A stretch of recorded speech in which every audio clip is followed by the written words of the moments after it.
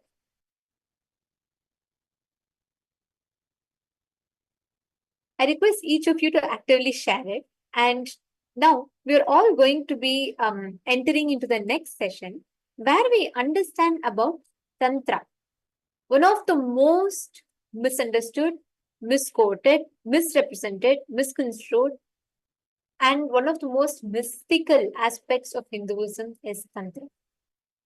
Tantra, Swamiji very beautifully explains, is the most anti-sex practice. What you understand as Tantra, what is commonly perceived about Tantra, is very different from what actually Tantra is. Now, let us all listen to Swamiji's revelation on Tantra.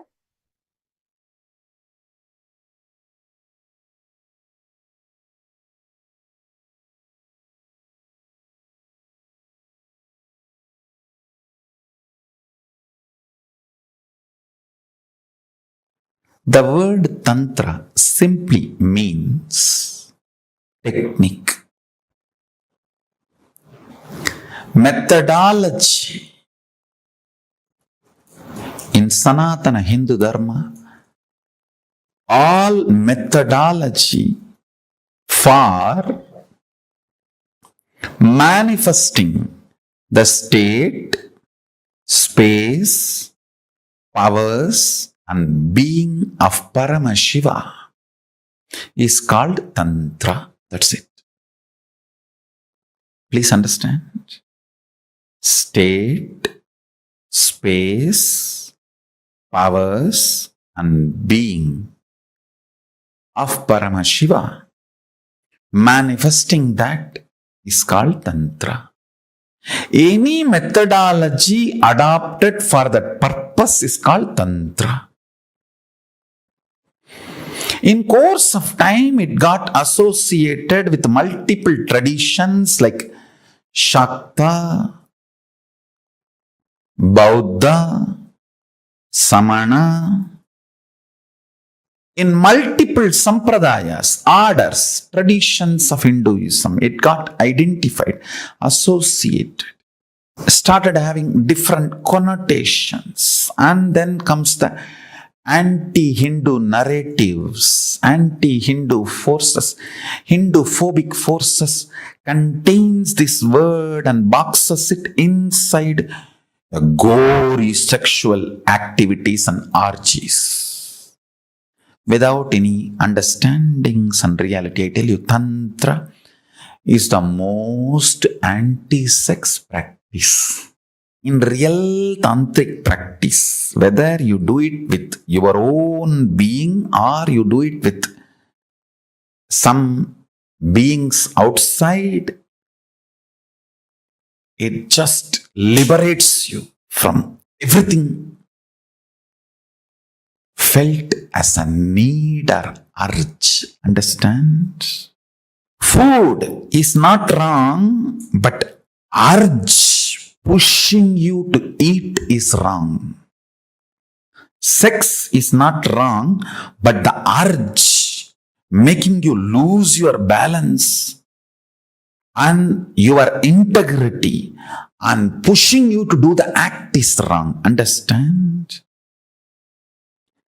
Anything which breaks your integrity is wrong, not the act. Eating is not wrong, but the urge pushing you to eat is wrong.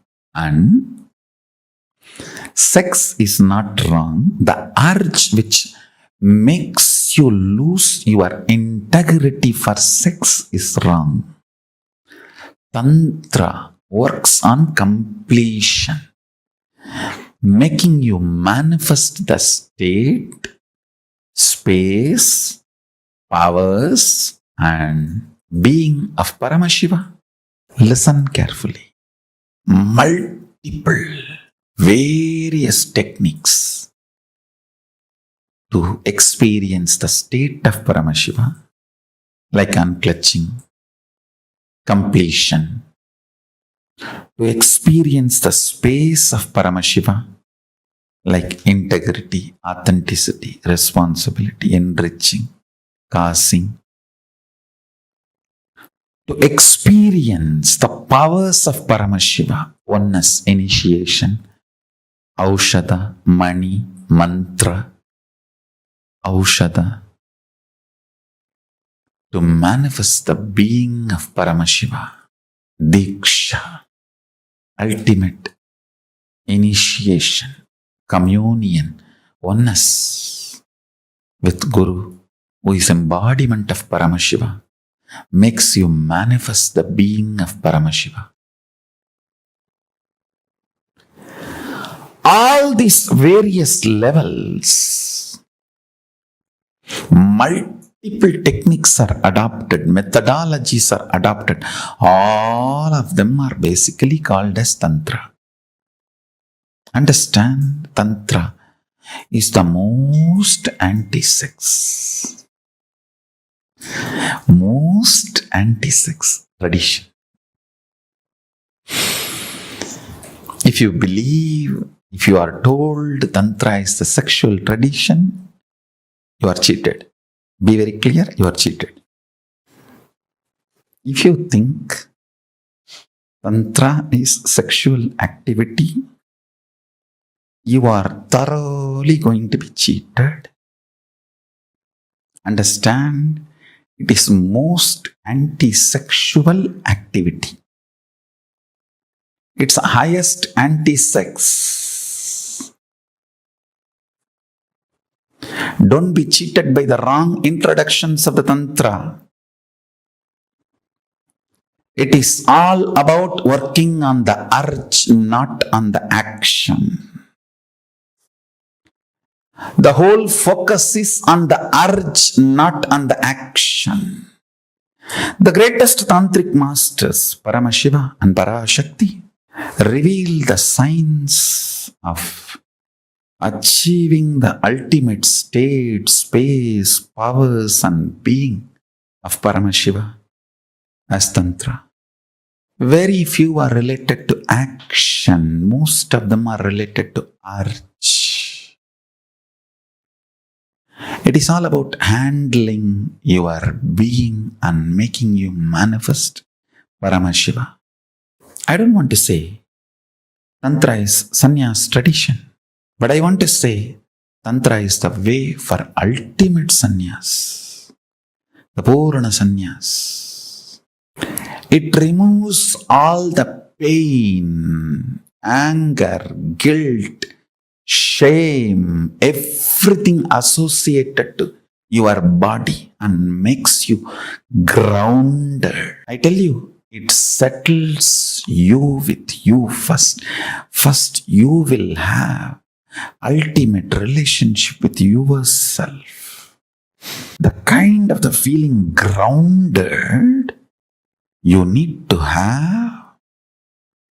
Never to have tears in your eyes can happen only by Tantra. When you are grounded, complete with all the emotions of body shaming, good, bad, right, wrong,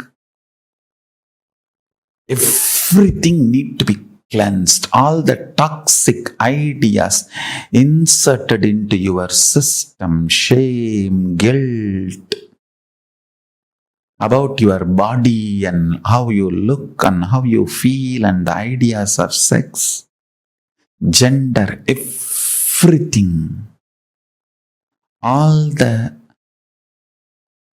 faltu ideas society has inserted into you need to be removed. You need to be detoxified from all that stupid ideas. That's the only way. That's the only way you will get grounded and become a real Rudraganya. Every man should become a Rudra and every woman should become Rudraganya. That is Tantra. Every man should become Paramashiva, every woman should become Parashakti.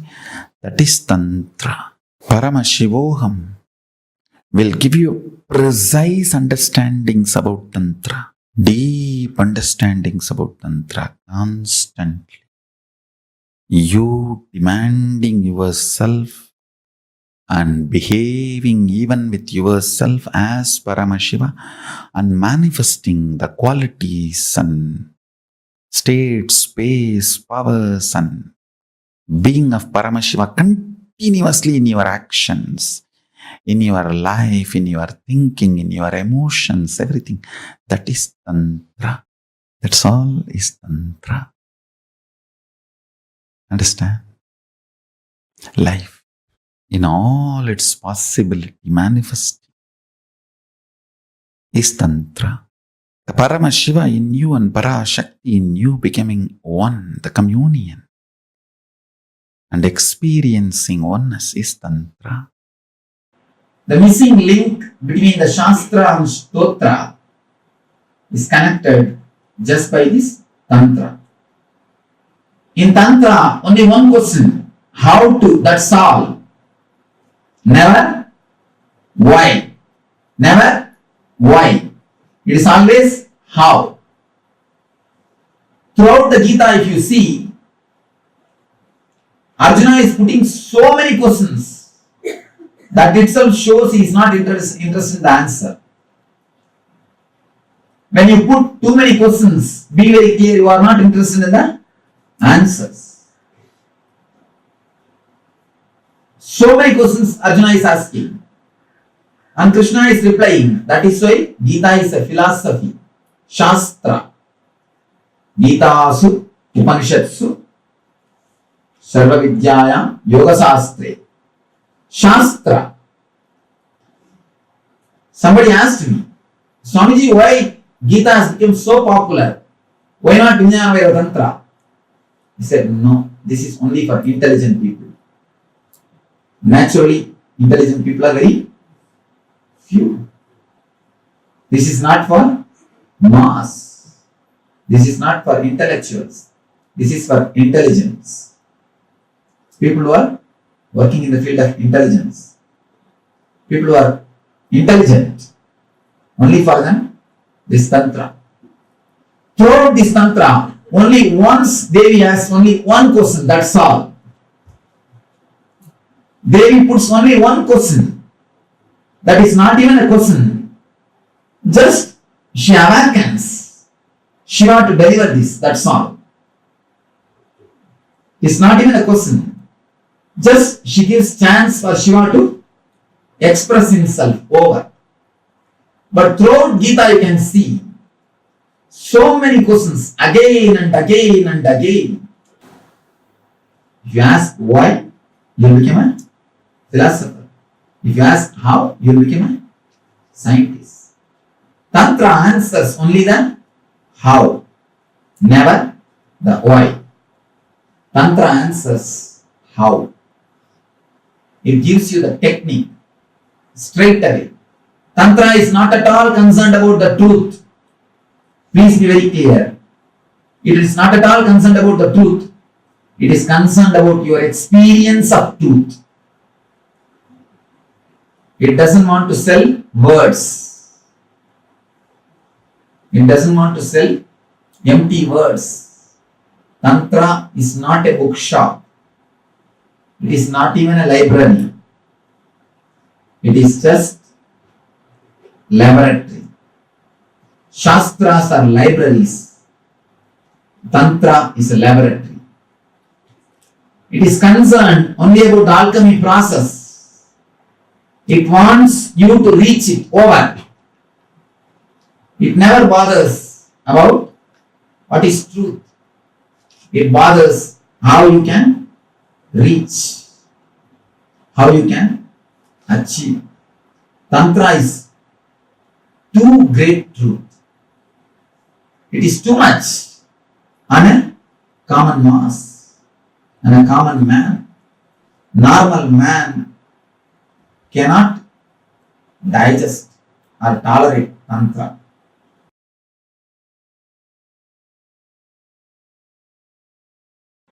Kailasa is the ecosystem I am manifesting,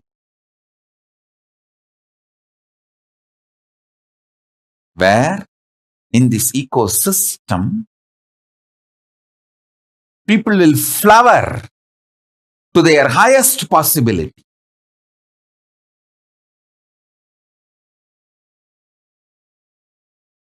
When people are feeling bored, couples are feeling bored, tired, that middle age boredom and tiredness hits them, they should be given the signs of Tantra.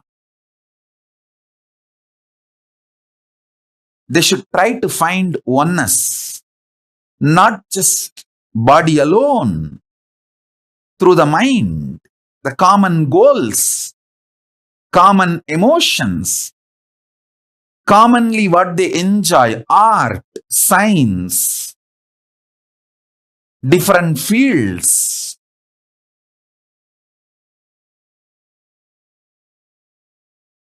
And conscious spiritual powers, experience, enlightenment. If you find something which makes you experience oneness, you will never think of divorce. You know how to go to the depths of each one's consciousness and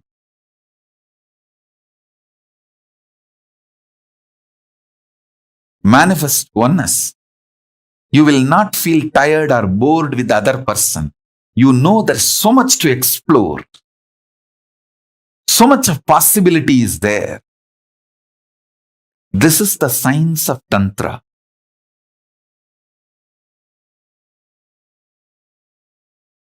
This is the foundation of Tantra.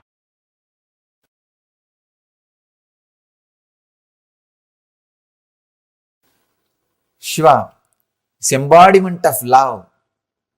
This very story,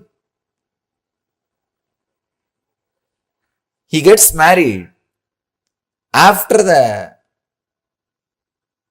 Manmata was burned, shows the marriage was pure love. It was pure love, the pure bhakti, the pure Anahata Chakra is embodiment of Anahata Chakra. understand, there's a beautiful description of Shiva and Parvati's relationship in Tantra. The description says the Shiva had the motherly attitude towards Devi. The relationship was described. I was surprised when I read those descriptions. It says Shiva felt Devi is his own mother. A strong motherly connection means what? The pure anahata. The pure anahata energy. When the pure anahata energy is experienced, you feel with the whole world. Either you feel that you are the mother of the whole world, or you feel the whole world is your mother. The description says, Shiva felt Devi is his own mother, and she felt the whole world is her child. If you are in the female body, the female psychology, when anahata opens, you will feel everybody is your child. When you are in the male body, when you are living with male psychology, if the anahata opens, you will feel everybody is your mother. That pure feeling connection. When the inner awakening happens in your anahata, if you are in the male body, you will feel the whole world is your mother. The whole world is mothering you, protecting you, carrying you. The existence loves you. Existence is fulfilling itself through you. Please understand, you are the expression of existence, strong, pure will. You are not an accident. You are conscious miracle of existence. When your anahata opens, I tell you even this one example, you can understand. If you fall in love with somebody, suddenly, even if you fall in love with one person, suddenly you will see so much of fulfillment. And you will feel everything is so rosy, flowery, green. It's because of anahata. Love has the quality to give you the feeling that whole world cares for you. Whole world mothers you. Shiva's anahata is awakened anahata. That is why even with Parvati, with Uma, he has such a deep feeling of motherly love. What Ramakrishna and Sharada Devi exhibited, that strong feeling of motherly love means awakened anahata.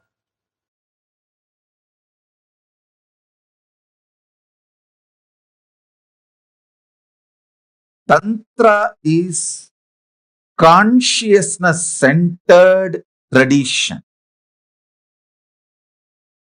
It is not body-centered, mind-centered, emotion-centered. It is consciousness-centered tradition.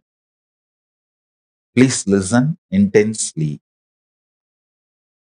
The Mooladhara Chakra, symbolic conscious representation of the sex energy, is described with 4 petals, lotus. 4-petal lotus.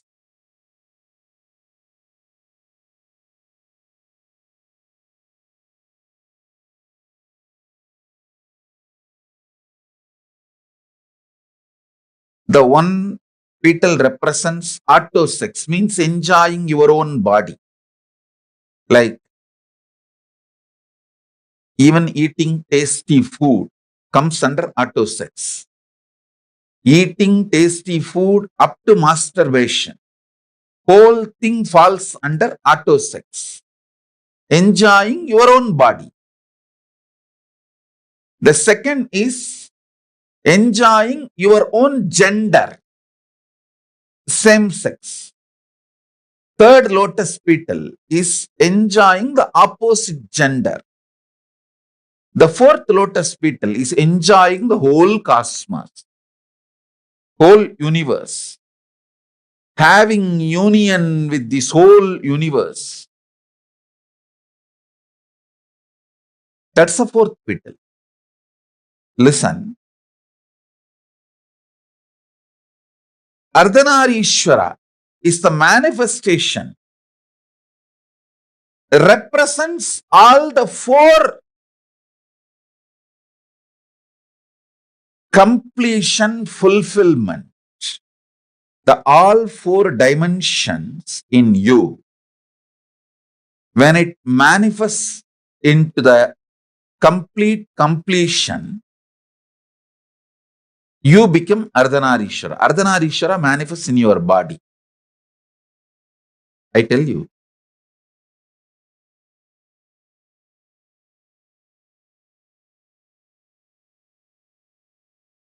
Most powerful sexual energy is radiated by the kids who are taught from young age to connect with Krishna or Muruga.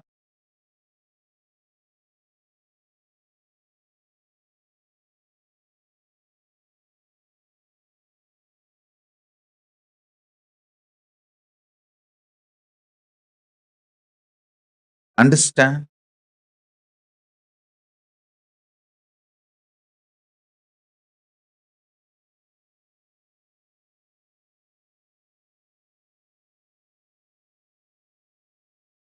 In Hindu tradition, if you are born from Vaishnavite family,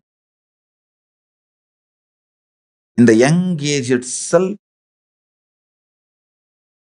you will automatically pick up Krishna as your beloved if you are in the female body, if you are in the male body as a friend.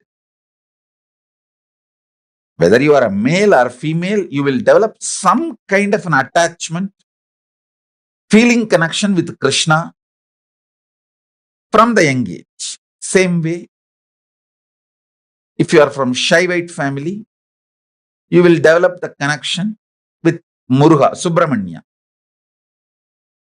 The kids, male or female, who develop this kind of a fantasy centric, I'm using the word fantasy centric, which is very low and in a way even not completely expressing what I want to express, but the English has only the fantasy word. I can say that visually having union with Krishna or Muruga, even intimate friendship,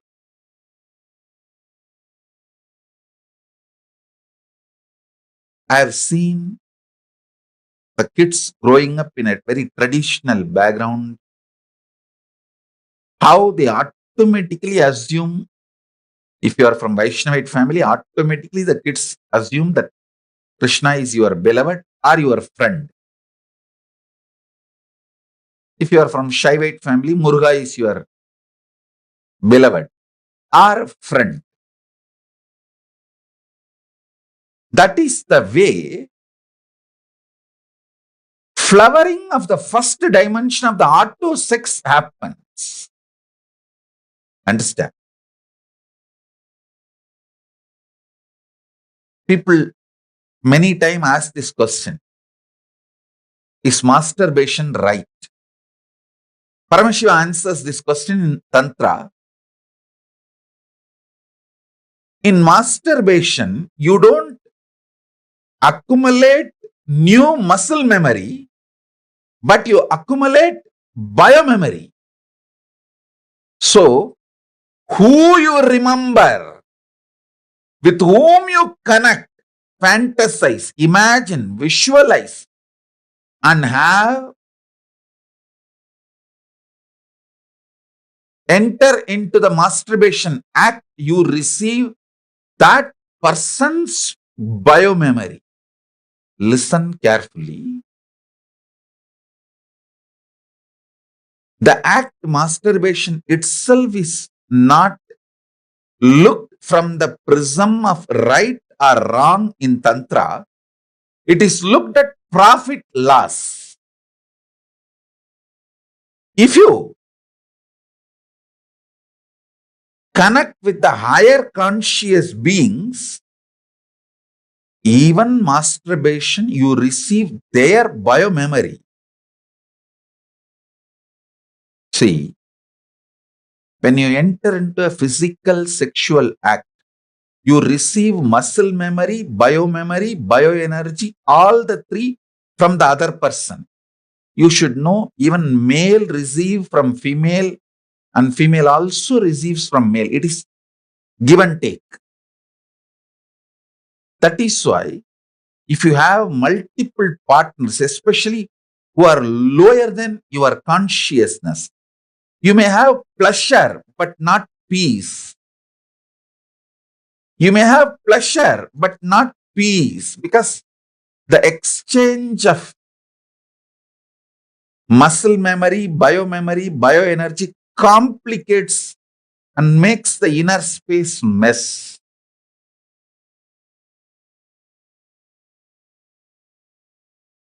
In masturbation act, you don't receive muscle memory, but you receive biomemory. So with whom you visualize matters.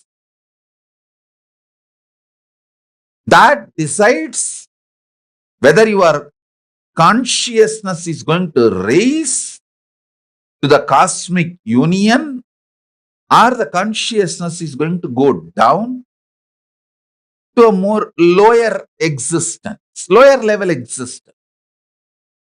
See, life is all about profit loss calculation, not right wrong dictations. Listen, Tantra does not look at life as vidhi nisheda. It looks at life as profit and loss. It just tells you what can profit you and what can bring loss and leaves the decision to you.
any action, whether breathing, thinking, eating, any action is expression of Shakti. Paramashiva Shakti. Listen.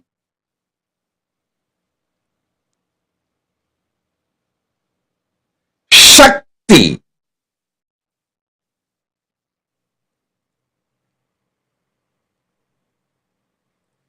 is embodiment of love. Shakti is embodiment of love.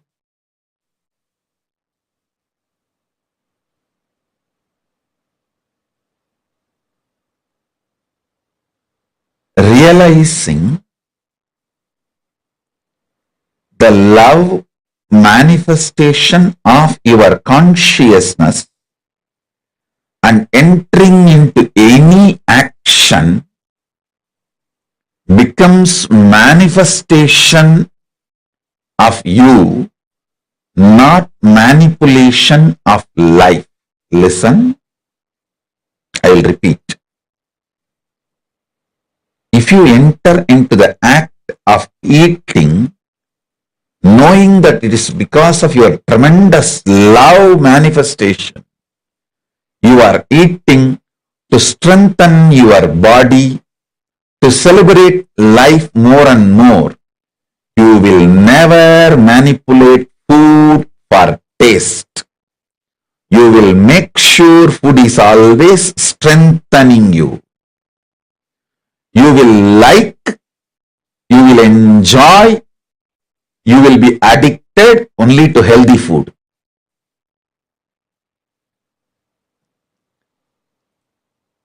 Same principle, apply it to music, to visions, visuals, to smell, to touch, and to sex. The same principle. Be very clear. World is created to empower you, to make you manifest the ultimate, not for you to manipulate. Listen. World is created for you to manifest Paramashiva, not to manipulate the world. In every level, celebrating the core love is Tantra. Sex does not originate from the physical world or action. It originates from conscious world, being. I tell you, yesterday itself I was telling, even an ordinary act like a smelling or eating starts manifesting from the foundation called love for the existence. I tell you, people who carry love in their consciousness will never become obese. Don't try to come and tell me, oh, I have seen many obese people who are very loving. Maybe their behavior, external behavior may be very loving or matching with people who do acts out of love. The inner space in consciousness, what I call as love, is a overflowing quality towards everything. It's like see, if you are alive, you will think, you will breathe, you will smell, you will digest, your blood will be circulating, everything will be happening. Same way, if you are loving, it will be towards everything. It is the quality of consciousness, not the quality of the external habit or attitude or actions. Listen, love is not defined by your external actions. Love is defined by the very existence or the quality of your consciousness. Even if Paramashiva does samhara, means destruction of this universe, I will not call he is angry or he is violent or he is bad. He does even samhara out of his love. I tell you,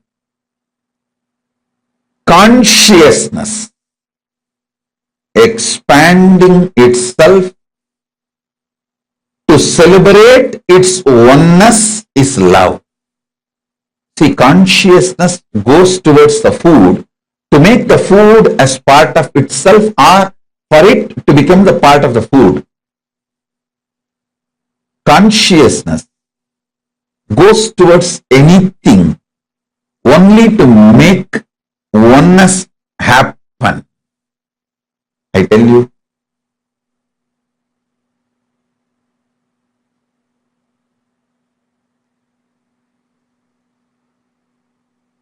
nothing is inauspicious if you understand love. Everything is inauspicious if you don't understand love. Sex is the amazing expression of that love to make another one body into oneness with you and you with that body. Listen. When your consciousness moves towards food out of love, it wants to make that food as part of itself, means oneness. Give the oneness experience to that food.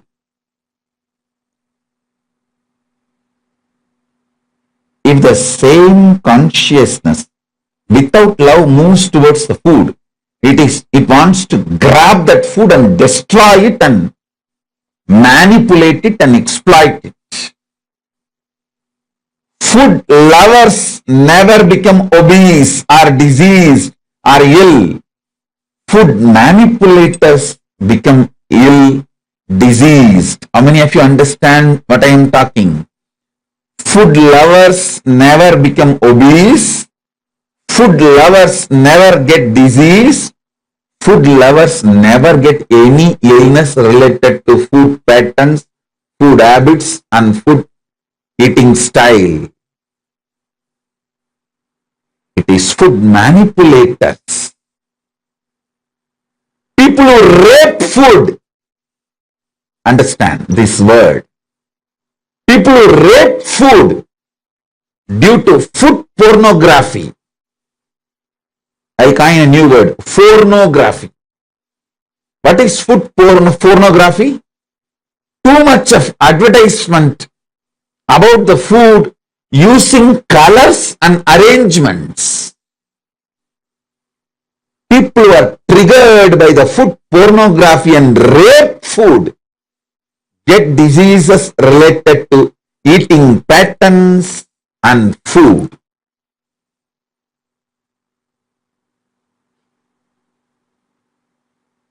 All of you, again and again listen to this powerful cognition and carry in you. Listen. Once you align your food pattern, your sex pattern will be easily aligned and your life will be just celebration. Your life will be just celebration.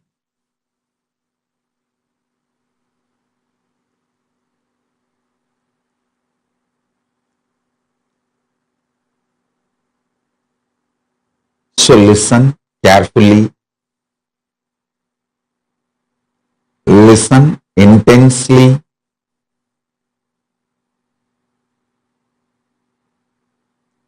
digest this truth. You loving food is not wrong. You manipulating food and raping the food is wrong. Understand?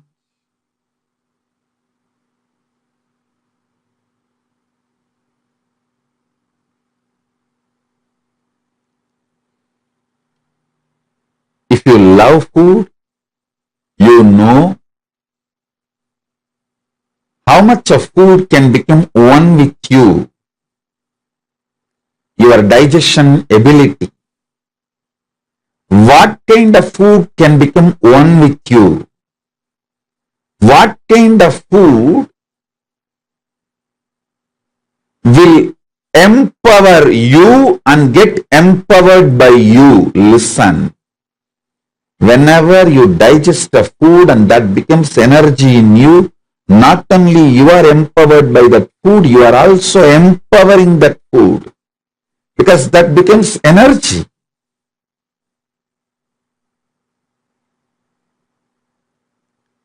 Whenever there is a problem due to food inside you,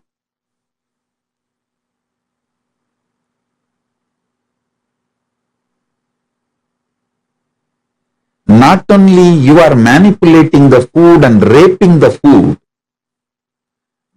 also gets incomplete with you because it has not fulfilled the purpose for which it happened. Right eating with the right consciousness fulfills you and the food. Now, whatever I am talking about food, use the same principle and map it to music, vision, visuals, all the five senses, including sex. You will see very clearly. Are you eating or raping the food? Are you loving and having sex, or are you raping the other person? Are you masturbating out of the high romance? Are you masturbating out of the violence, raping attitude? Look at the whole thing. You need to look into, are you eating food out of love, or are you manipulating food? Or are you raping the food? Same thing. Are you having sex out of overflowing romance, love, oneness? Or are you just raping the other person out of anger and violence or some other reason? Yesterday I was explaining one more principle. There may be various reasons you have why you want sexual activity. Sometimes bodily compulsion, sometimes sudden hormonal surge, sometimes the kind of the warmth it gives, sometimes to confirm the relationship is still alive, sometimes even it's like a power. You declare power over someone. It can be various reasons.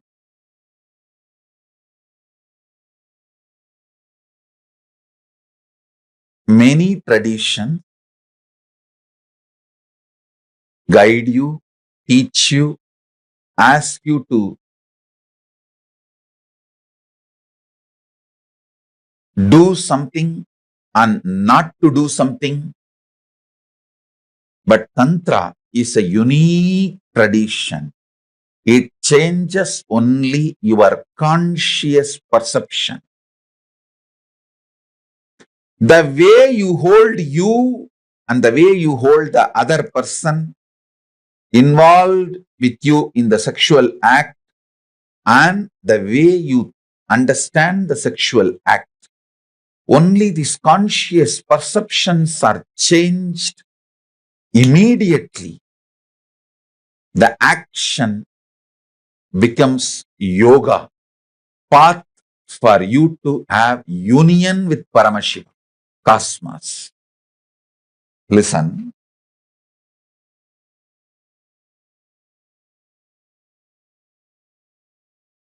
Precise truth. Precisely, I am describing the ultimate truth.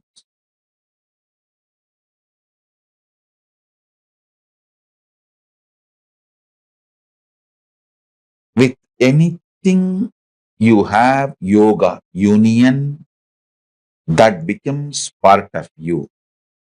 Whether the food you eat, or the music you listen, visuals you see, or the smell you smell, or the touch you enjoy.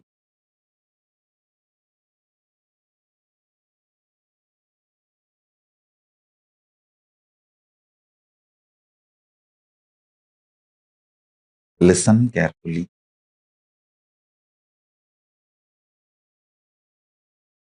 Here I want to tell you one great truth I learned from Ardhanareshwara Yogeshwara.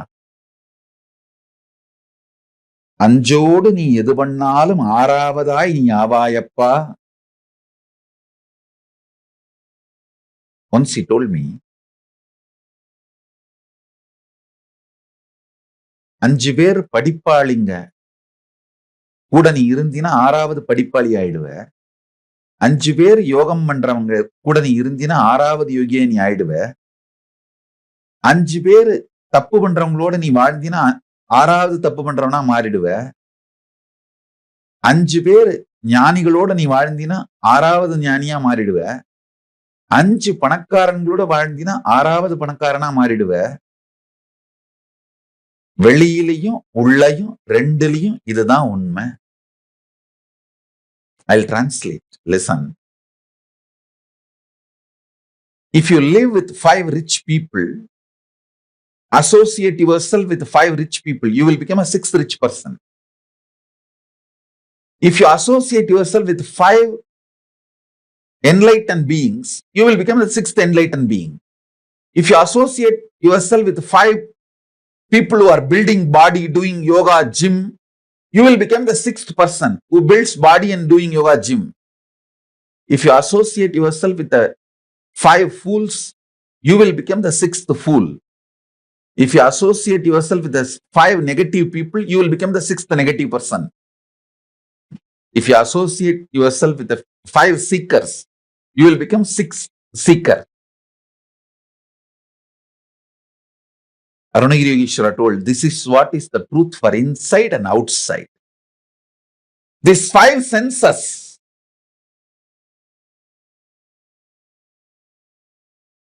what they do and you associate yourself with them, you become the 6th of that. Whether outside 5 people or inside 5 senses. If your 5 senses are all the time seeking Paramashiva and you associate with those 5 senses, you will become Paramashiva. If your 5 senses are always seeking pleasure and you associate yourself with that 5 senses, you will always be the pleasure seeker. If your 5 senses are living Paramashiva and you associate yourself with that 5 senses, you will become Paramashiva.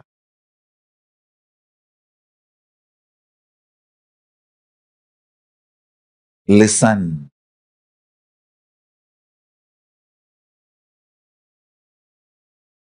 Tantra is all about making your 5 senses manifest Paramashiva. So by associating with your 5 senses continuously, you will become Paramashiva.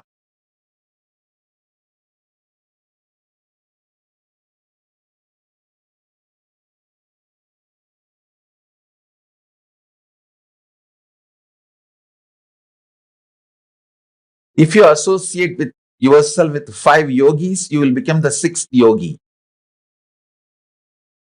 If you associate yourself with the 5 workaholic people, you will become a 6th workaholic person. If you associate yourself with the 5 lazy people, you will become the 6th lazy person. If you associate yourself with 5 retired people, you will become the 6th retired person. If you associate yourself with 5 conscious senses which is manifesting Paramashiva, you will become the 6th person manifesting Paramashiva. This is the foundation of Tantra. This is the foundation of Tantra. Listen.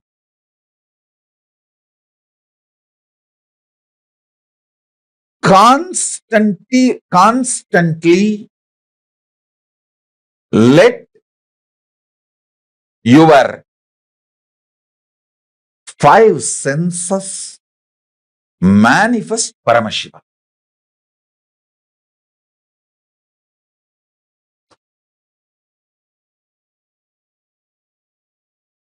Constantly let your 5 senses manifest Paramashiva.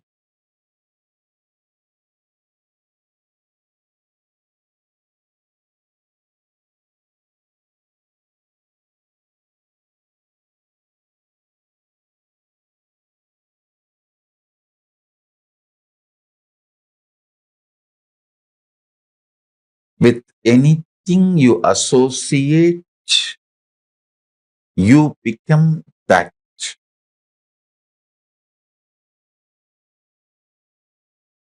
The food which is higher conscious means cooked by higher conscious person, offered to Paramashiva by the higher conscious person and eaten makes your taste sense higher conscious person. With each sense, the physical touch or the intimacy or relationship with the higher conscious person makes you higher conscious. This applies to all 5 senses. Now listen. The music, poetry created by higher conscious being, when you consume that, you reach the same higher consciousness. With this understanding, look at the whole life. Many times, naturally, you will not get a higher conscious person to touch or the experience the nearness. For that, Paramashiva gives the solution. For the time being, you and your partner can raise yourself to higher consciousness through the powerful cognitions about yourself and about the other person, about the sexual act. Then enter into the act. That is what is called tantric sex, tantric relationship. Elaborately, Paramashiva explains multiple tantric rituals to manifest various powers. Various powers, third eye power, so many other powers. Usually, I can say I'm trying to generalize and give you the basic understanding. Usually, in tantric rituals, all the 5 senses are involved. And it is not like a wild as it is projected to you by the modern day racist narrators, the racist people who narrate Hinduism have abused Agora and Tantra Sampradayas. They have beaten it and killed it.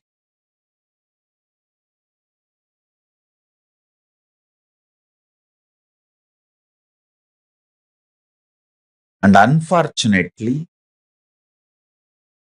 Hindus themselves fell for this divide and rule policy. The next principle I wanted to explain. Tantra is an intense tapas-centric tradition. For example, let me first describe the word tapas.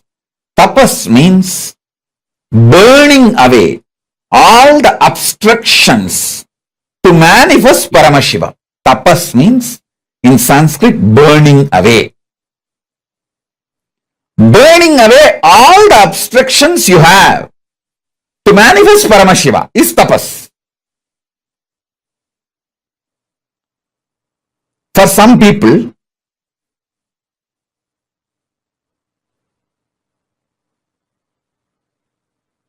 their attachment to the taste will be stopping them, making them addicted to certain food, destroying the quality of their attention, memory, quality of consciousness, the quality of the mind, the mental health, physical health. Here, tapas means making that person taste, enjoy everything as he wants in a controlled condition so that the patterns of the addiction, food addiction, taste addiction, greed for the taste gets burnt away. That controlled condition is what is the Guru's presence. Guru knows where he is stuck. He will be allowed to enjoy it, enjoy that addiction where he is stuck to the extreme till that patterns are burnt once and for all and he is free from that conditionings, from that patterns, from that karma, from that curse, from that suffering, pain.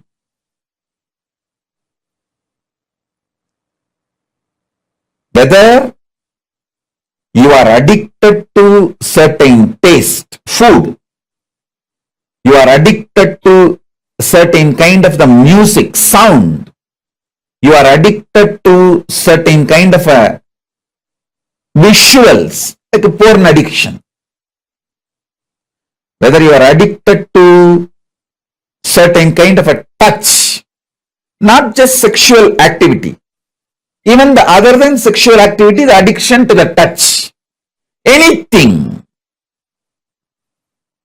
of course, including sexual activity, for anything you are addicted and not letting your Paramashiva manifest in you. Not letting the unclutching intensely seep through your being. Then in controlled condition, that means under the presence and guidance of the Guru, you are made to go through certain actions which liberates you once and for all. That is what is exactly by the word tapas in Tantra. Swamiji's loss of bodily fluids, a loss to the body. I heard it. It takes a lot of energy to make one drop of sexual fluid. Is it true? Anup, listen. Again here, the whole calculation is profit loss. With whom you are sharing. The person with whom you are sharing, if that person carries higher powerful cognition about life, about themselves, about you, about sexual act, if the person is consciously higher, then you don't lose anything. If the person is consciously lower, then you lose everything. whether it is a masturbation act or sexual act, all four levels of act. See, as I said, the Tantra describes elaborately these four: masturbation, art, that masturbation falls under auto sex, from food, seeing pornography, everything where the other person is not physically involved falls under masturbation, auto sex. All that falls as auto sex. The second is enjoying the same sex body. Third is sharing yourself with the other gender, opposite gender. Fourth is union with the whole cosmos. Listen.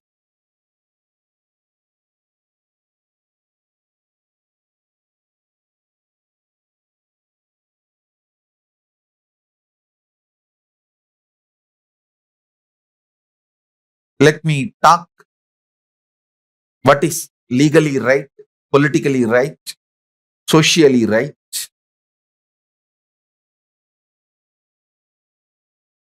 I'm not promoting you should do Tantra in your place.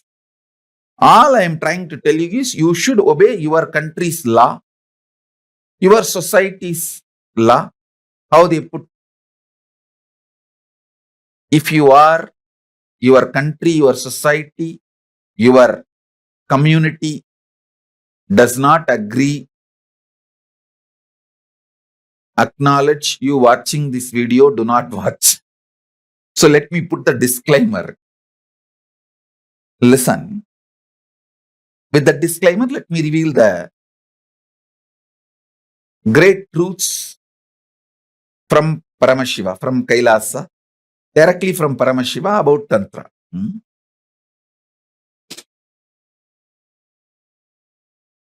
These are the truths directly from Paramashiva. He reveals in Agama and Tantric scriptures. Listen.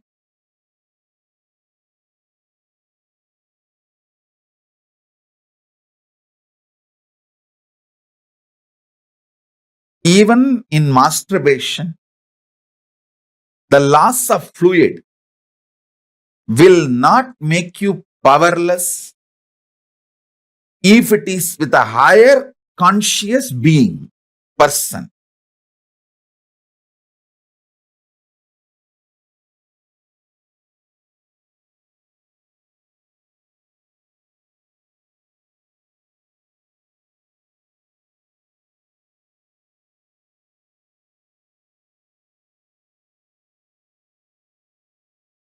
Does that mean it is okay to connect to deities while auto-sexing? Listen.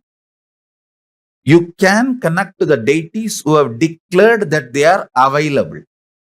Surely Krishna has declared himself. He said very clearly, anyone who connects with me through Mathurabhava also, I am available.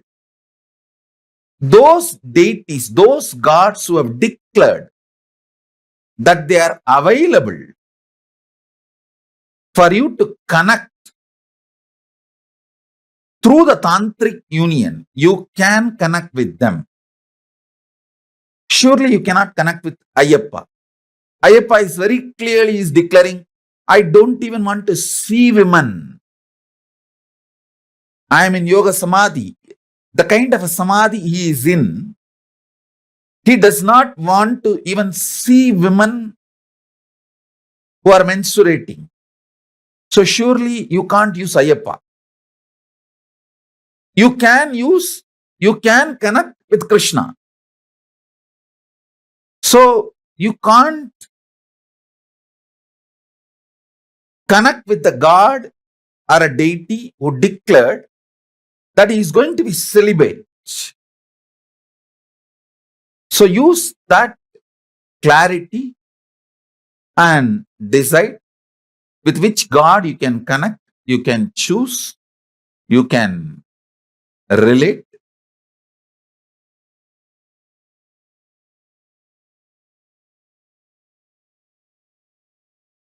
It is all about with whom you connect. Whether it is a visual relationship, conscious soulmate relationship, where the other person's body is not involved. You don't see that person. You don't physically anywhere near that person.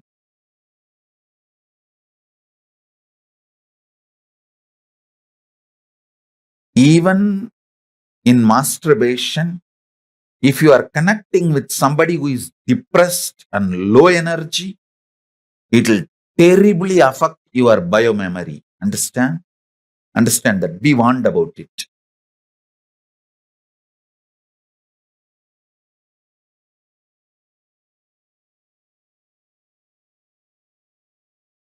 Masturbation act itself is not wrong, but with whom you connect, that decides whether it is going to raise you consciously or make you go down consciously.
Swamiji revealed to all of us about Tantra. What is Tantra? Like Swamiji revealed, each aspect, your Tantra is the most anti-sex practice.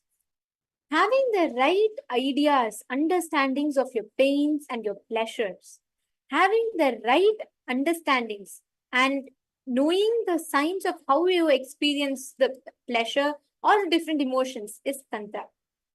So beautifully Swamiji explained, revealed to all of us how Tantra is misconstrued, misrepresented, and portrayed as if it is something related to sex. But actually, in reality, Tantra is the most anti-sex practice. It teaches you to experience enlightenment, the peak possibility of yourself. The simple formula that Swamiji gave, all the diseases, right? Anything you experience goes from outside to inside. Means what? The situation, it travels from external situation to your body, body to your internal organs, from your internal organs to the intra organs, to the intra organs to the consciousness. That's how all diseases happen. And when that happens, when you let the external situation affect, it travels from external situation to your body gets affected. But from body to your internal organs, from your internal organs to your intra organs means like vak, third eye, all of these are intra organs. And from that to your consciousness. And all cures travel from your consciousness to intra organs to internal organs to body. That is why your conscious will, your conscious decision, when what you take as your conscious decision is too important. Based on your conscious decision about you, the understandings you have about you, it is like a command that is passed. Your consciousness decides, it is sent to your intra organs to your internal organs to your body, and it manifests as reality. All the decisions you revisit based on this understanding. How you, each aspect, how do you cognize, how you visualize, it matters. It's very important.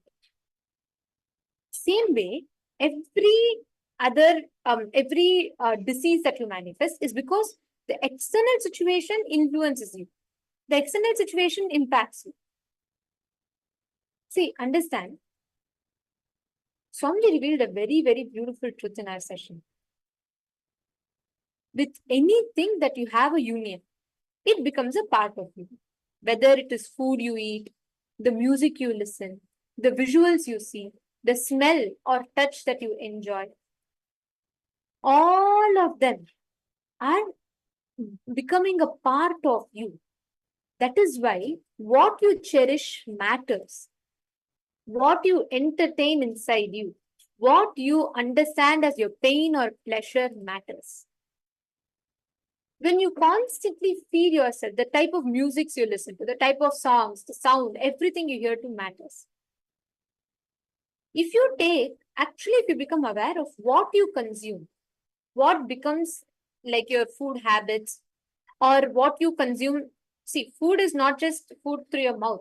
The music that you hear, what you consider as pleasure, or what you see, all of them matter because everything put together makes up, it forms your pain, pleasure, everything.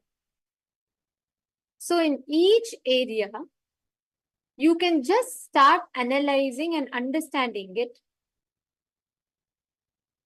You will start cognizing, you will start understanding how each of these food that you consume, how it reflects on you. Take a few minutes actually and write down, look in and write down all the food habits that you have.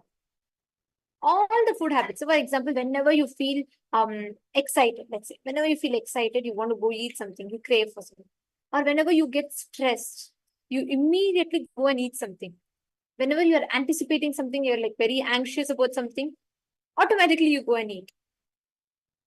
Look and into yourself, write down all the food habits you generally have. You keep deciding you're not going to eat after sunset and you go back and eat, or you keep telling yourself you're only going to eat this much, you're not going to eat junk food, but then again you get attracted to it and you eat. Same way, write down all the food cravings that you have.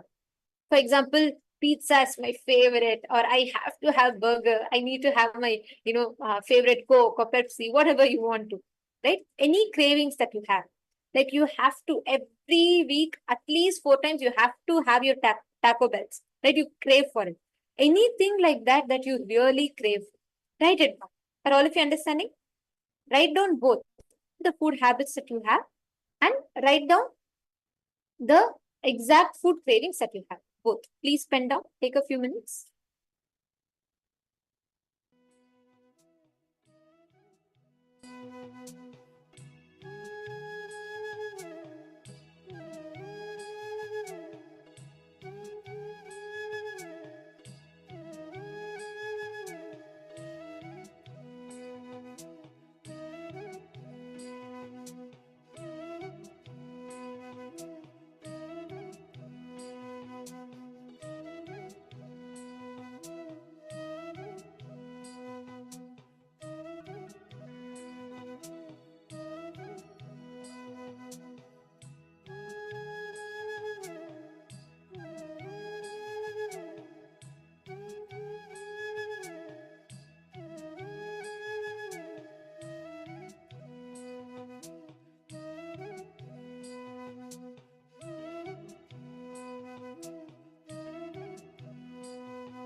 Now, in whatever you have written down, consciously look in and actually see in each aspect that you have written down, how you relate with aspects like food, each of it the same, and it is the same cognition that you will function with even in other areas or other aspects of your life. So the only thing what you need to do is you need to make sure in each of these aspects, bring awareness, be conscious about how you relate, how you connect within each of these areas, whether it is food, whether it is how you relate to your body. Many times your body will just, your eyes will beg for sleep, and you will still say, no, I know right now it's okay, I'm not able to, and all of that, right? Same thing you reflect in each aspect. You need to sit, look into yourself, and you need to address it. See in each areas, how do you respond to your body? How do you respond to your need for sleep? How do you respond to your hunger? How do you respond to your every sense, every emotion that you have? That same, when the relationship is not a manipulative relationship, then you will actually experience a real pleasure in everything. Identify your mood swings, and each thing that you have identified, sit and complete with it. When you become complete in this aspect, you will become complete in every other aspect. You will be able to experience a completion in all the other aspects of your life. You just need to become aware. You just need to you need to understand what exactly is the issue that you are, what is the exact thought current you entertain in each areas. Tantra is all about experiencing this space. You will experience this beautiful space happening in you when you start manifesting, when you start understanding, cognizing, and manifesting this kind of a relationship, whether it is with food, any pleasure in your life. All of you catching it? Now, we're all going to be where we are going to be understanding about today's initiation, because today in the initiation, Swamiji is going to be awakening Paramashiva's DNA in your Mooladhara Chakra, which will give you such intense bliss, joy, and will give you a very powerful experience within you. Now, we are going to be entering into this very beautiful session where Swamiji is going to be revealing to us on Akshara Matrikas, a very powerful initiation and process that we are going to be receiving today. So let us all enter into the session now.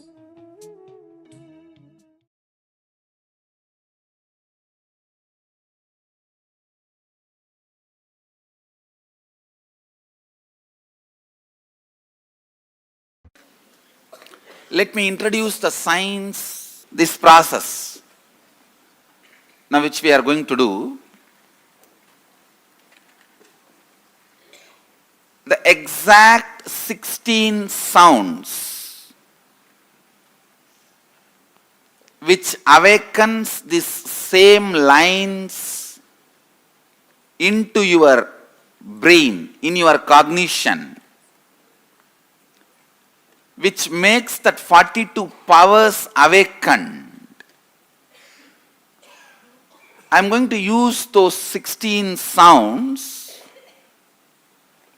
and literally program your biomemory and muscle memory with those 16 sounds. See, all this, the traditional dress, ashram dress, it is all directly helping you to support the process. So, the weight of the clothes should sit only on the left shoulder. It should not sit on the right shoulder. If it sits on the right shoulder, body heat will increase tremendously. Your lungs will feel suffocated. If it sits on the left shoulder, only then lungs won't feel suffocated. It will constantly keep itself cool. And especially that Vaishnavite structure of worshipping and all that is completely that. See, Vishnu, because he is in the Milky Ocean and everything related to Vishnu will be cool. So that's why Tulasi, not to catch cold. Shiva, the whole thing is cool, that the Kailasa, everything. But he himself is a very high active heat. That's why Baal, to cool it. Baal will cool. The whole thing is related to this. I'm going to give you the 54 Matrika initiation, bringing the Paramashiva's DNA through the planets and 54 sounds. Actually 56. 54 is known to human beings. Only for Devatas, the other two is known. So 56 sounds. We call it Matrika, Akshara Matrika. Going to use the 54 sound energy. I can say that 56 too, which is known to Devatas, also is going to be used. 56 sound energy and auspiciousness, life positivity. You will all feel intensely, romantically and sexually active and alive now, because all auspiciousness, body experiences as romance and intense sexual energy. The whole body will feel that intense auspiciousness with this initiation. Whole life will feel very romantic and pleasant, and that bliss body, your bliss body will start manifesting. Many of you, when you are about to get the result of your hard work, you just break the whole thing. You know that 99% of the work is done. Within next 2 days or 3 days, the 100% is going to be done. It's like you are going to sign the deal. It may be buying a house or marriage or some relationship or some business success or some relationship with your team, or even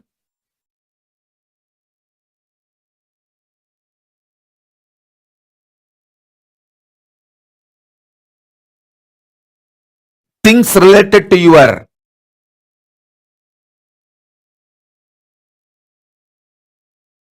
family or team or teamily, sometimes even your relationship with me. You know you are in the last leg and you purposely break it. In Tamil we have a proverb, வெண்ண திரண்டு வரும்போது தாழியை உடைக்கிறது. Means you churn the butter. You know the butter has come. Before you collect that butter, you break the pot. You knowingly do it. Many times you know. It is about to happen, but you break. How many of you understand you have that pattern? It's like a compulsive behavior. How many of you understand? Yes, you do this many times knowingly. Raise your hand. Let me see. You know that you are on the last leg and you break. And you feel compelled to do it. Listen, that pattern and nervous breakdown and this deep sex-centered anger. Only I am undersexed. Everyone is oversexed. All these three are very closely related. I tell you, listen. When your Mooladhara, root center, tastes Paramashiva, you feel in your muscle memory orgasm, in your biomemory extreme romance in your bioenergy, high Kundalini Shakti. Listen, I commit with you. I really love you guys. Mangala, life positivity, always enters into you as a romance and cosmic orgasm, as a sex energy. That's why I'm wearing the pearl, DNA of moon, Chandra, and coral, DNA of Mangala, Mars.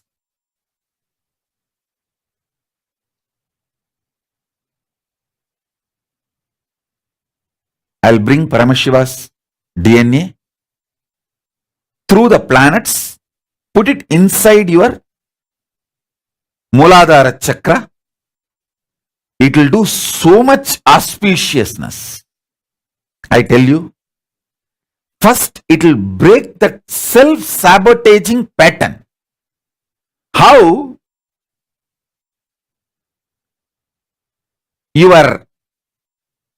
the compulsive behavior of breaking your own life when things are exactly on 99th%.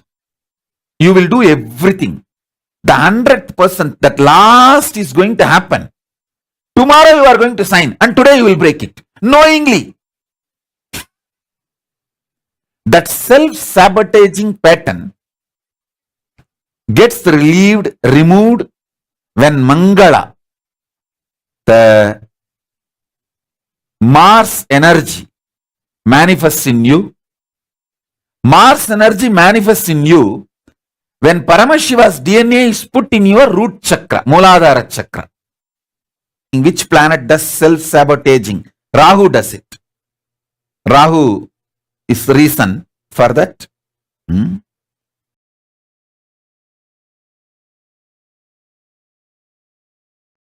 Paramashiva beautifully says in Kriya, in Puja, there is a special ritual called making yourself Divya Sariri.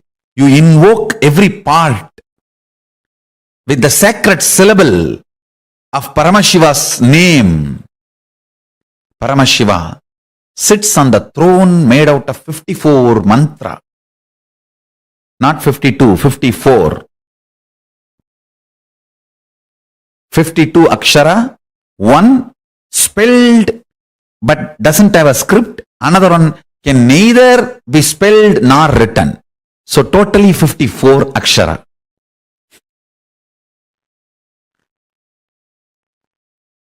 He sits on the throne which is made of these 54 aksharas. And listen carefully. When you invoke those aksharas in the various parts of your body, with the declaration, this part of the body, let it manifest Paramashiva and His glory, His state, space, powers and being and powerful cognitions. That part becomes Divya Sarira.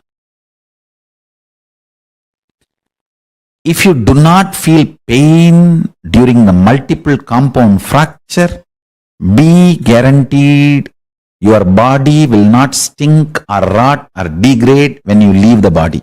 It will only be Jiva Samadhi. There will not be ordinary death. The body will not have any decay. Yoga Sarira doesn't decay. You become Divya Sarira. Just remember this one powerful cognition. This mahavakya puts me in samadhi. This is spiritual lullaby for samadhi. And Suprabhatam, wake up song for Paramashiva in me. For Paramashiva to manifest. With this one spiritual powerful cognition, chant this mahavakya. Om Nityananda Paramashivoham. Om Nityananda Paramashivoham. Om Nityananda Paramashivoham. Om Nityananda Paramashivoham. Om Nityananda Paramashivoham.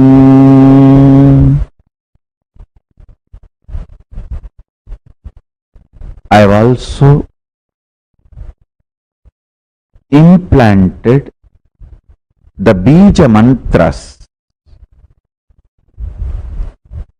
all the 54 sounds. Some of the Sanskrit scholars may think, oh, it's only 51, some 52. What does it mean by 54? Please understand. Many people think Sanskrit has only 51 akshara. Some say, no, it is 52. But I tell you, 54. There are 54 bijas, powerful seed syllables. I have embedded them into this mahavakya and has manifested the various versions of mahavakya, which I will be sharing with all of you in further satsangs, like Om Nityananda Paramashivoham. When the Devi Bija, Parashakti Bija is embedded, Om Hrim Nityananda Paramashivoham. When Ganapati Bija is embedded, Om Gham Nityananda Paramashivoham. So with each Bija mantra, this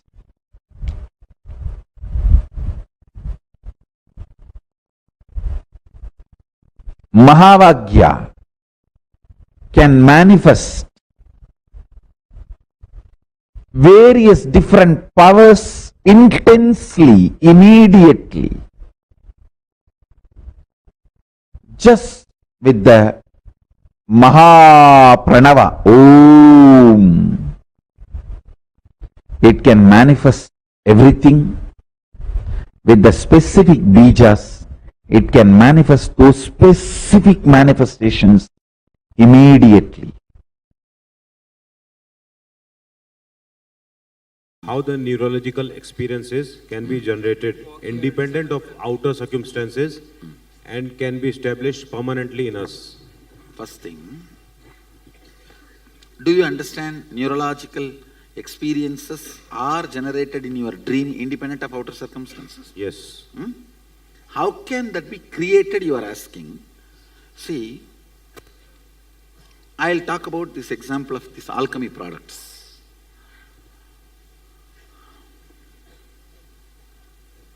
If I utter a word cow, immediately that animal picture starts appearing in your brain. Am I right? Yes. So I instigate a neurological experience by my sound. Same way, there is something called Deva Bhasha. Through vibration, I can instigate certain experiences in you. Irrespective of outside. That is what is called Deva Bhasha. So those vibrations can be stored in a product. And it can go on instigating that in you constantly, whatever you are doing as your everyday routine. Whether you are lying down or sleeping or anything. That is what I am doing. That's all. That the experience can be permanent in us. Yes. Okay, sir. Neurological. When the effect is created, it's permanent enough. Swamiji. Now you understand that it's not waste of time and energy. It's all real science. I'm doing something real.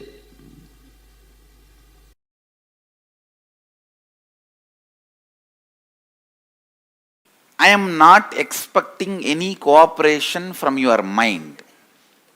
So you do not need to presume you need to be very silent, peaceful, meditating. You don't have to presume any of that. You don't have to imagine any of that. I am making it very clear. I am not expecting any cooperation from your mind. I am only expecting cooperation from your body. Means sit holding the yantra, don't scratch yourself, don't hurt yourself, like that housekeeping kind of level. That level cooperation only I am expecting from you. Nothing more than that. If at all I expect any cooperation, it is all just simple housekeeping level, which you can physically do, which you can do it using your body. Nothing else is required. So you do not have to have any stress. I free you from all psychological demand. No psychological demand. And just be free. You are going to be spending some time sitting, like when you spend time rarely seeing the sunset, or sitting in your rose garden, or just sitting with the books, not even reading, seeing pictures. No, that is one of my hobby. I have beautiful photographic books of all the temples. Lot of temples, pictorial books. I'll be sitting and watching all those temples. So how you casually spend? I tell you, if you have your own library and your own garden, you have everything you need. The garden which you love, where you spend time, and the library which you love, where you spend time. So how you spend time there? Like that, just sit. You don't have to plan. And if you are tensed, okay, be tensed. If you are relaxed, okay, be relaxed. I am not expecting any psychological cooperation from you. And you don't have to presume that you are supposed to be in any specific way. When I am chanting those 16 syllables, you may feel the shooting pains in the body, which will be getting released. It's like the hot flash kind of a thing. But it will not give you any suffering. Don't worry. Don't be afraid. If you are having knee pain, suddenly you will see in the knee hot flash kind of a thing. A kind of a needle entering or that kind of feelings, but it will disappear immediately. These 16 sounds, they are not even a described syllable. Please understand, it is not like a A, B. It is not like a defined separate letters. It will be like a so it may be sometimes like a mixture of A and E off. So it is a 16 sound, not 16 syllable actually. That's the truth. It's a 16 sound, not 16 syllable. So those sounds I am going to use very intensely. Those 16 sounds form the basis of your cognition. Listen. Your cognition of love, joy, insecurity, bliss, fear, good, bad, right, wrong, all that starts in your cognition. You see that all the things you cognize get triggered in your cognition with these 16 sounds. For example, anything you experience in your life, good, bad, world, large, small, anything, it has to get triggered in your cognition, in your inner space, it should get triggered. For example, the moment that I utter the sound, tiger, immediately some kind of a fear, mixed fear with insecurity, those, all that gets triggered. The moment that form is triggered by this sound. So everything in your life gets triggered in your inner space only from this 16 sound. The mixture of this 16 sound is the source of all cognition in your life. All of you are able to understand what I am saying?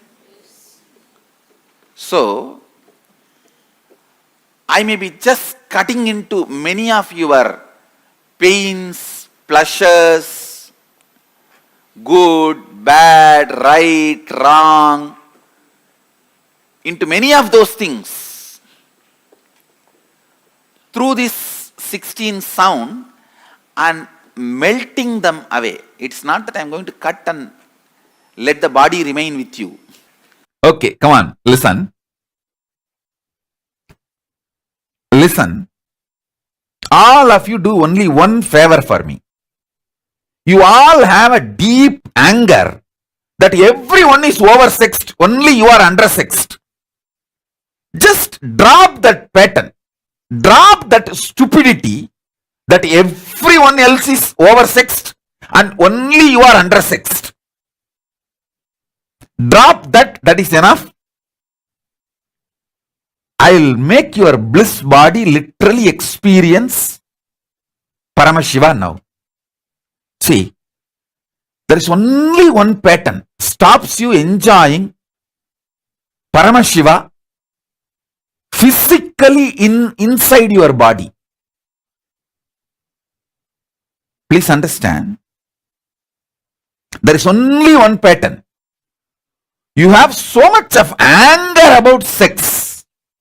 Everyone is oversexed. Only I am undersexed. Why? Just drop that stupid pattern. You will overflow sexed. That means Paramashiva will manifest in you. All human beings think everyone is oversexed, means everyone is enjoying sex so much. But only you are undersexed, means only you are not given enough. Only for you it is denied. That is the foundation pattern. You develop so much anger, jealousy, inauspiciousness with everyone within yourself, within you also.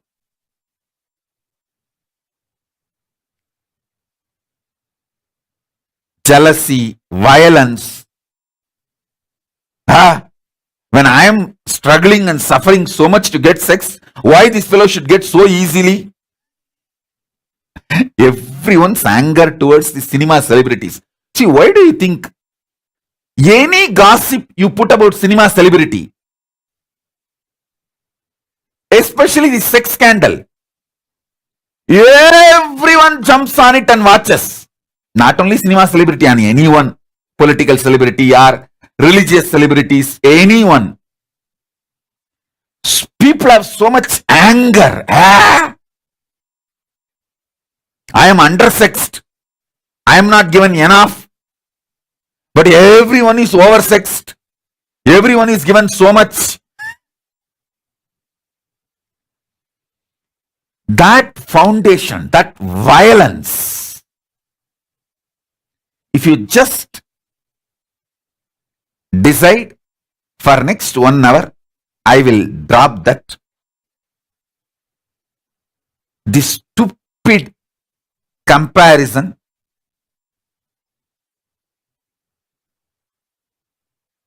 See, sex is like a food only.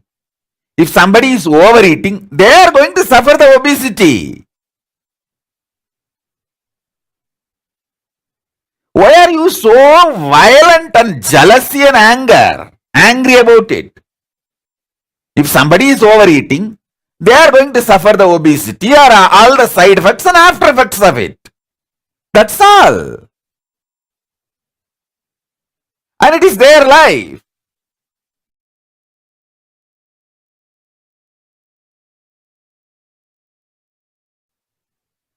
So, let each one decide whether they want to be oversexed or undersexed, their sex life. You drop your violence about it. See, if you just push your violence about it away, I can bring Paramashiva into your body. Your body can enjoy Paramashiva inside you. Listen carefully.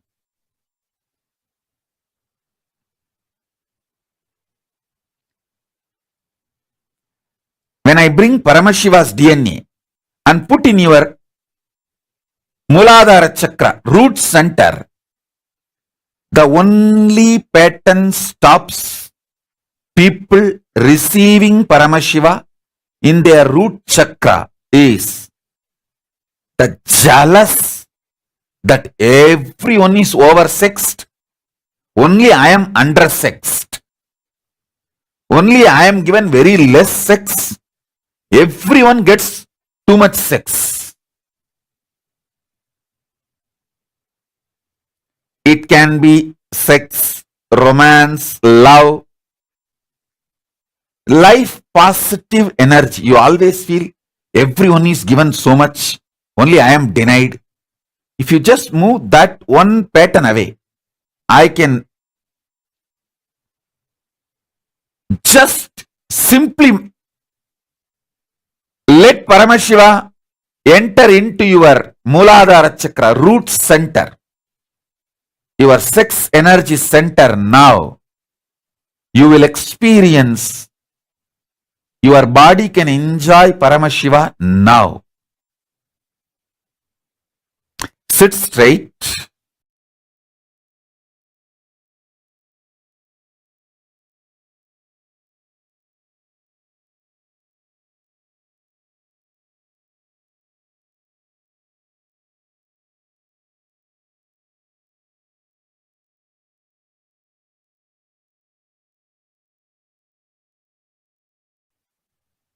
Listen. When your body enjoys Paramashiva, you give birth to yourself. The superconscious mutation happens in you.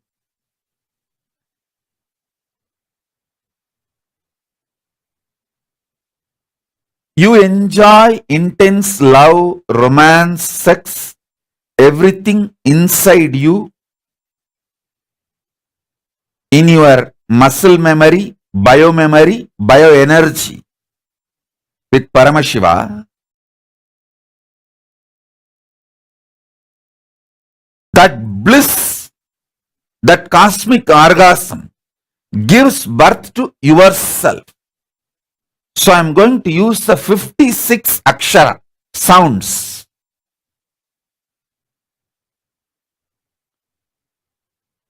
And infuse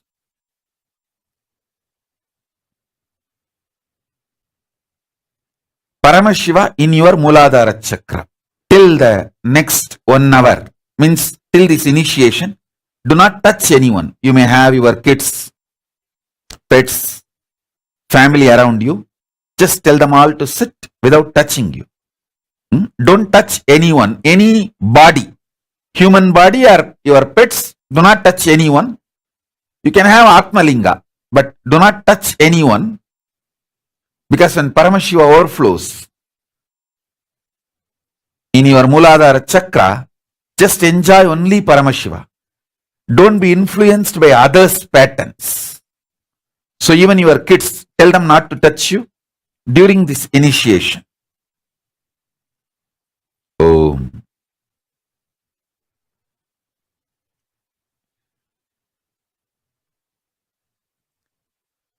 even husband and wife, spouse, kids, pets, don't touch anyone during this initiation. Just sit.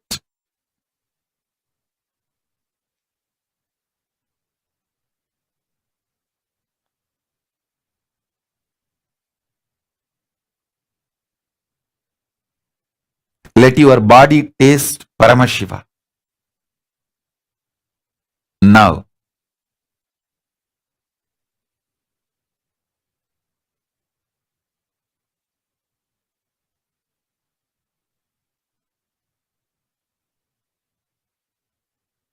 actually this will lead to a lot of completion with all the sufferings you built related to sex. Almost 100% of your sufferings are centered on sex. It is from there all the ideas of insufficiency starts. Not enough starts. Listen carefully. Listen carefully. Keep your eyes open and listen. See, I really love you guys. I commit with you. I'll bring Paramashiva's DNA into all your Muladhara chakra. See, I am very sincere. I can do it. One, I am capable. Second, I really love you guys. I'll do it now. My only request, sit straight, keep your eyes open, don't sleep, because Rahu takes you away from initiation only by making your eyes closed or deluded. Don't do that. I'm going to use subtle sounds now. That sounds need to reach you. It goes through eyes. See, loud sounds go through the ears. Subtle sounds goes through the eyes. I'm going to push this sound through your eyes. You will see, I will not even move my lips, but you will hear the sound. Because the sound is going to go through your eyes into you. When you see me in your eyes, you will hear the sound. Through the eyes, I'll put this sound in your Muladhara chakra. So keep your eyes open. Decide. Whoever is oversexed, let them. It is like overeating. If they overeat, they are going to suffer the obesity. Why should I be angry about their oversex? It's okay.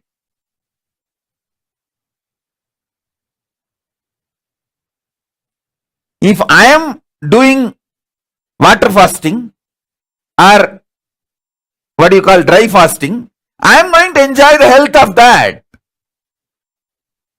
If somebody is obese, overeating, he is going to suffer the obesity. How many of you understand this simple life? Simple fact. You see, if I am doing dry fasting, I am going to enjoy the health benefits of it and all the benefits. If somebody is overeating, he or she is going to suffer the obesity. So why should you have anger? Forget it. This one is enough. I can directly enter into your Muladhara chakra with this Paramashiva's 56 sounds. Listen. There are 56 primordial Moola Shabda. Moola Shabda means primordial sound, which is the foundation of Panini and the whole Sanskrit grammar. I am going to use that 56 sounds. Through your eyes, I am going to put that into your Muladhara, means root chakra, root center. Mangala, life positivity, always enters into you as a romance and cosmic orgasm, as a sex energy. That's why I'm wearing the pearl, DNA of moon, Chandra, and coral, DNA of Mangala, Mars.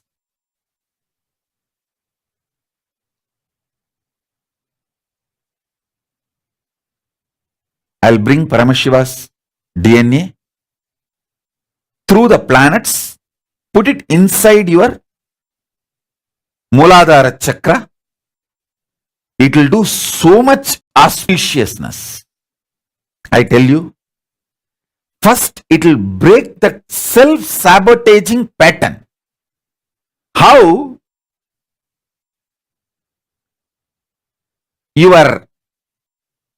The compulsive behavior of breaking your own life when things are exactly on 99th%.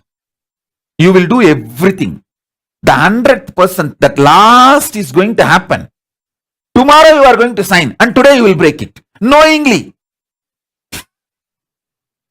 That self-sabotaging pattern gets removed when Mangala, the Mars energy, manifests in you. Mars energy manifests in you when Paramashiva's DNA is put in your root chakra, Muladhara chakra. In which planet does self-sabotaging? Rahu does it. Rahu is the reason for that.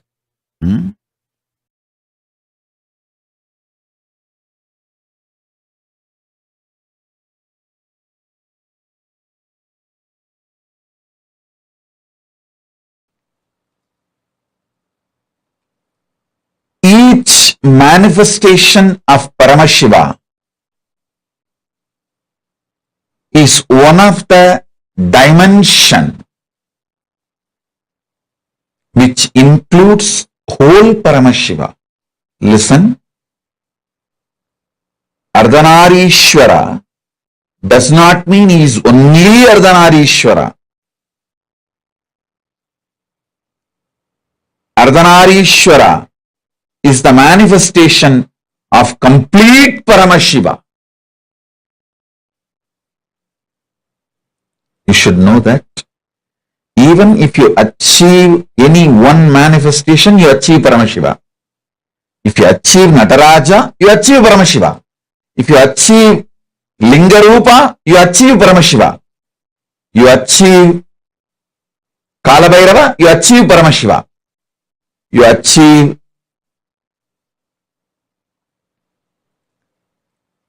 Hariharamurti, you achieve Paramashiva.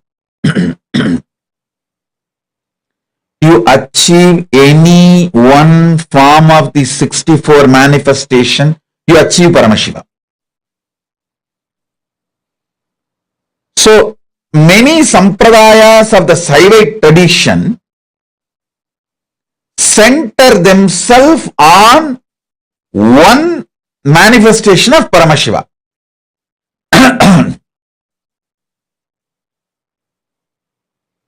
For example, Aghoris center themselves on Mahakalabhairava. Veerashaivites center themselves on Lingarupa and Veerabhadra. Each sampradaya centers themselves on one form of Paramashiva. Tantra sampradaya centers itself on Ardhanareshwara. So understand, when I give these basic principles, the foundation principles of Tantra sampradaya, and when you start living it, manifesting it, you achieve Ardhanareshwara directly, and Ardhanareshwara is Paramashiva himself. Ardhanareshwara is the ultimate symbol of the completion of the gender identity. liberation from gender crisis. It's a beautiful form Paramashiva takes to show the completion of the gender identity. In Arunachala, in Tiruvannamalai, we have a beautiful deity of Paramashiva as Ardhanareshwara.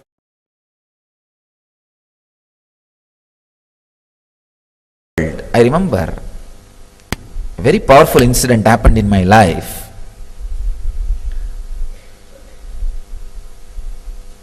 One day, very playfully, all my classmates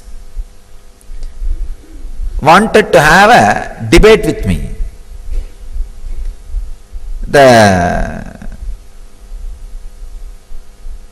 Some questions they asked about Ganesha.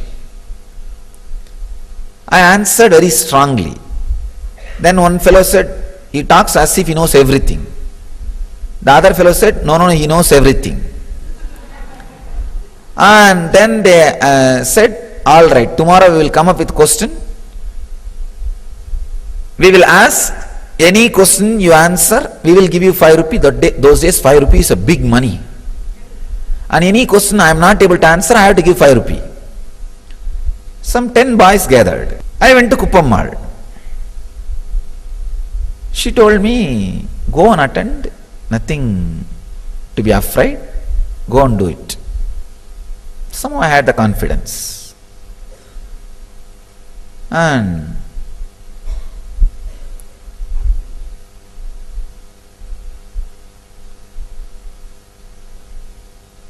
I did not even have the thought, if I don't know some answer, what will I do?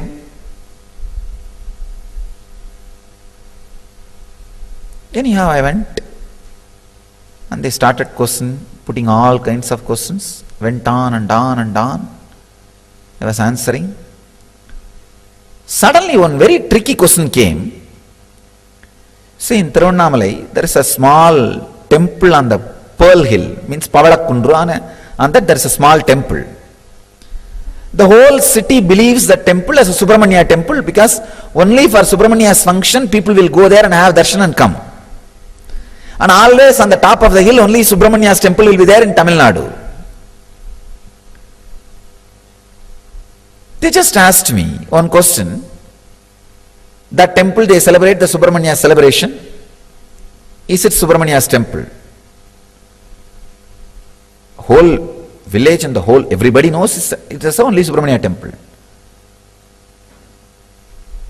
Before answering, I just looked in. I saw very clearly the point which I call as balance. If you just put a rod between your ears and a rod through your third eye, where the two rods meet, that point is called balance. I saw very clearly that balance opening up and the information getting downloaded. No, it is not Subramanya temple, it is Ardhanareshwara's temple. Subramanya's shrine is also there, but the main deity is Ardhanareshwara.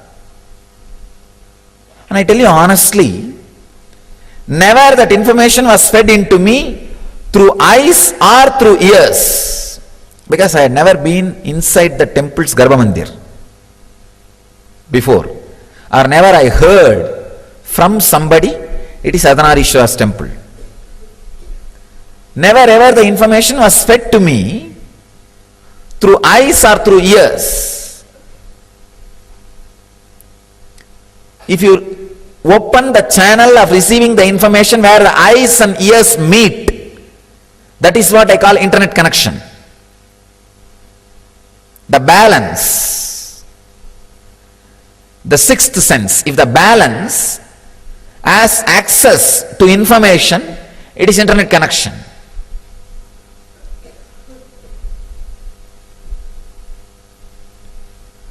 Your eyes are like web camera.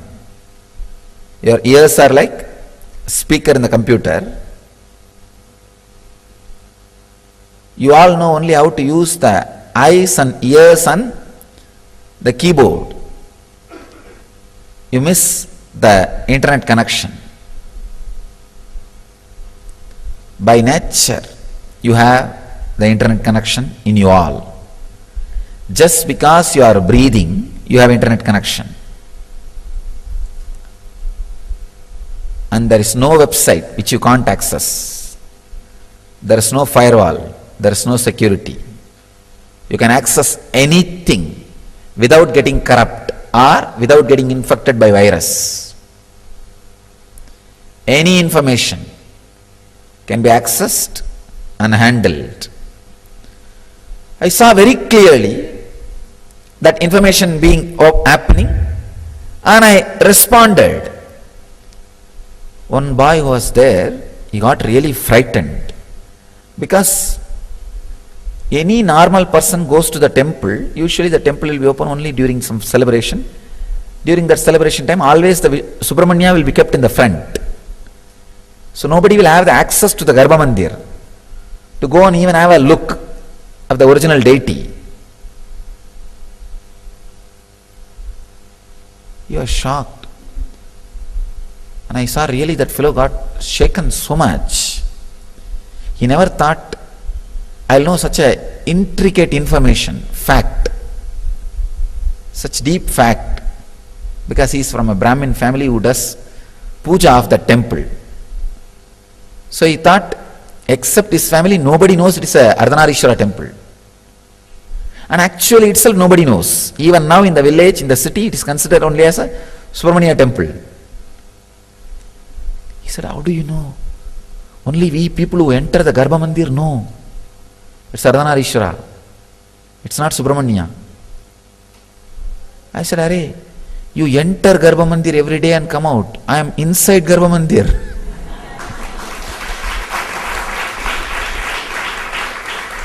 How will I not know?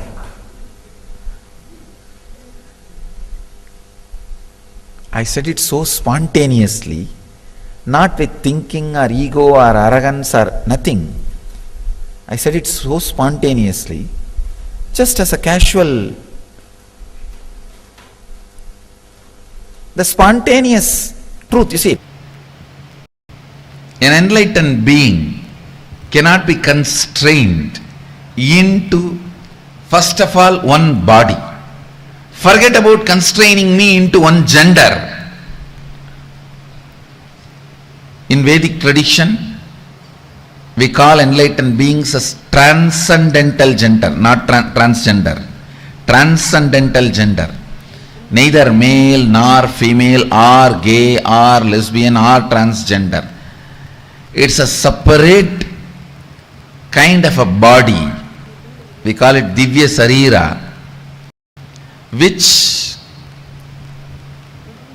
reflects the way you want to see, you will go on be seeing it.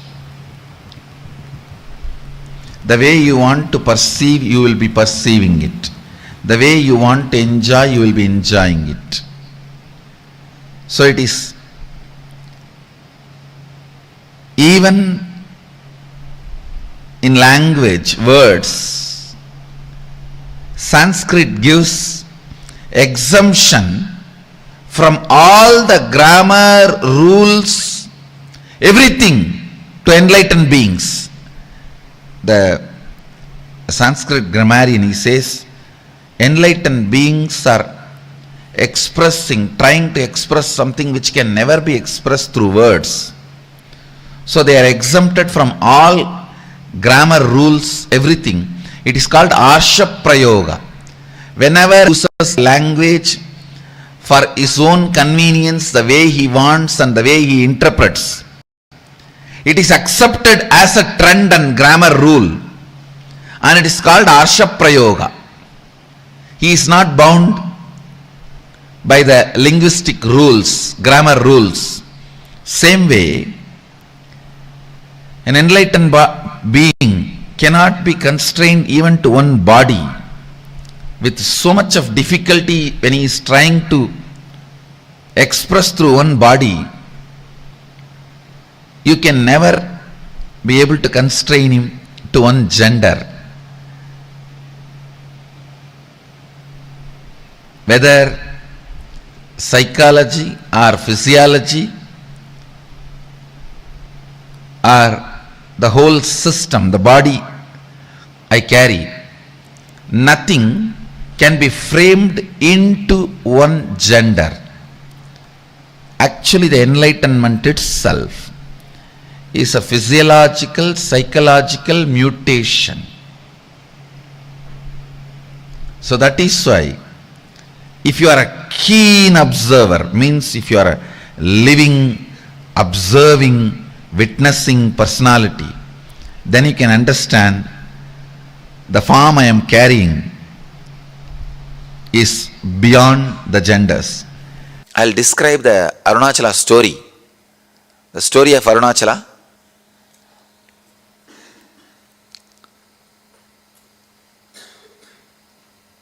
The whole Arunachala story is story of woman, story of feminine energy.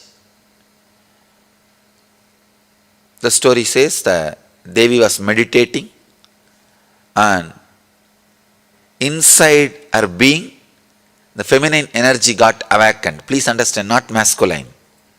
Feminine energy got awakened. She became Ardhanareshwara. The description exactly it says, in Devi, the feminine energy is awakened and she became Ardhanareshwara. Means half male, half female. You will be surprised. See, in male, if female energy is awakened and the description says he became half male and half female, perfectly all right. You can understand. But the story says, in Devi, the feminine energy, the feminine Shakti is awakened and she became Ardhanareshwara. Means, when a woman experiences fulfillment, she experiences her beloved aspect and mother aspect completely. The beloved aspect and mother aspect, please understand. If you are just beloved, you will be materialistic, outgoing. If you are just mother, you will be introvert, caring, compassionate. But both the aspects awaken a new consciousness in you. I can say complete fulfillment.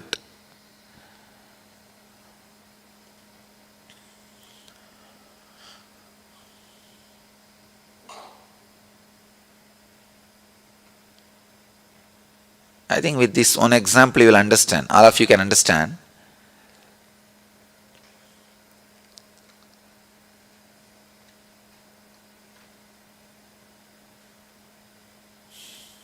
With this one example, all of you will be able to understand that mother and beloved dimension. If you are missing the mother dimension, naturally just a beloved dimension cannot fulfill you.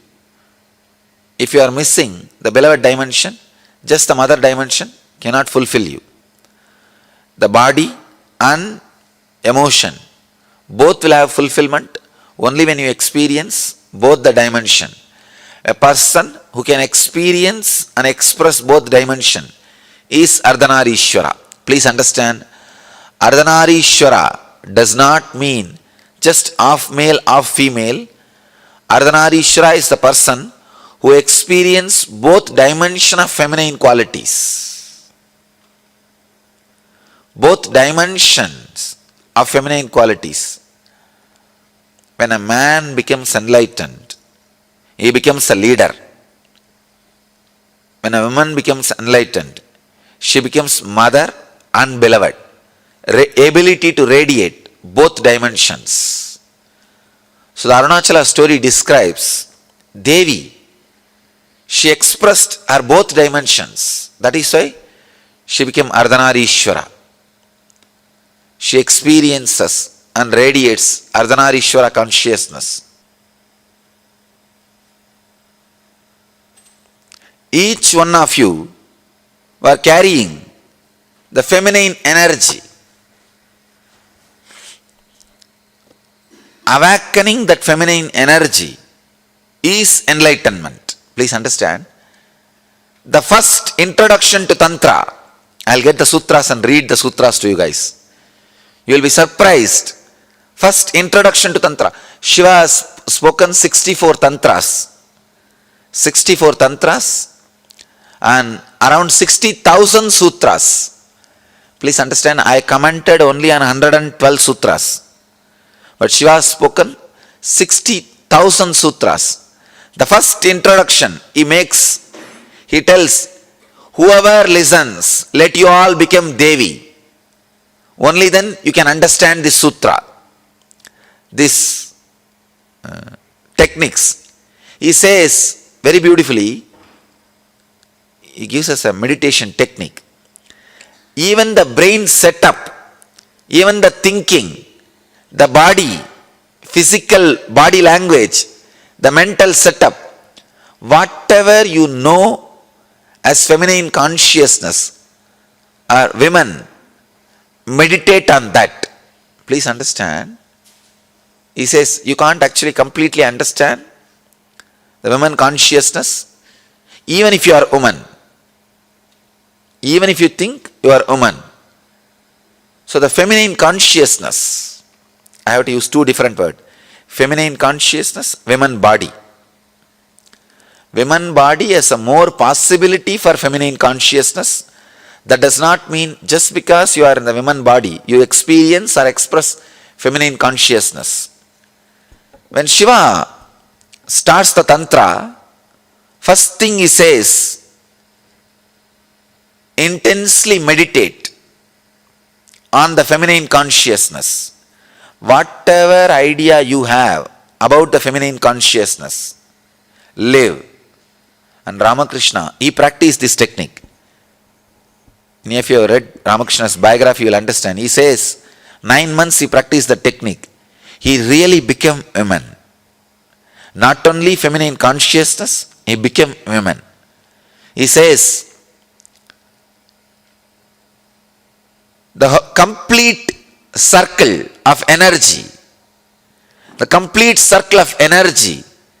happened in me in that 9 months. He says that completion of energy happened in me in that 9 months.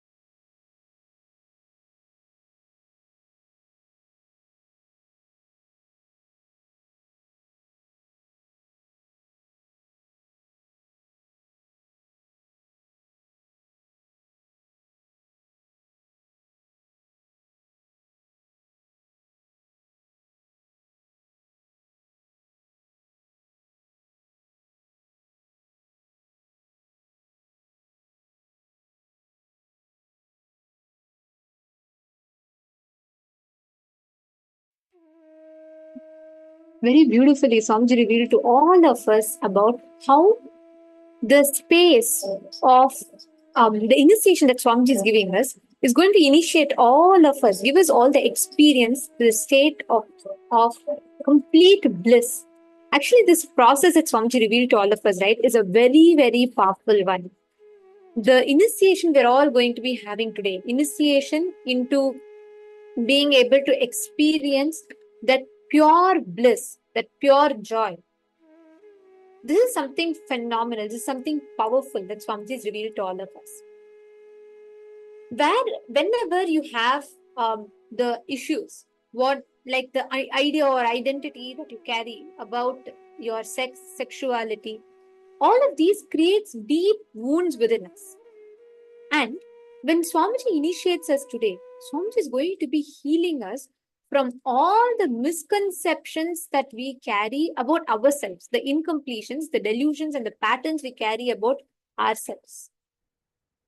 In every aspect, today's initiation and darshan is going to be a very, very important one actually. How many ever times you attend this, it will be very powerful because directly Swamiji will be empowering you to experience that breakthrough, to experience healing in all levels of how you understand gender, gender identity, etc. Can I request all the participants to come on camera? Very, very soon, we're all going to be entering into the darshan. I request all the participants to please come on camera.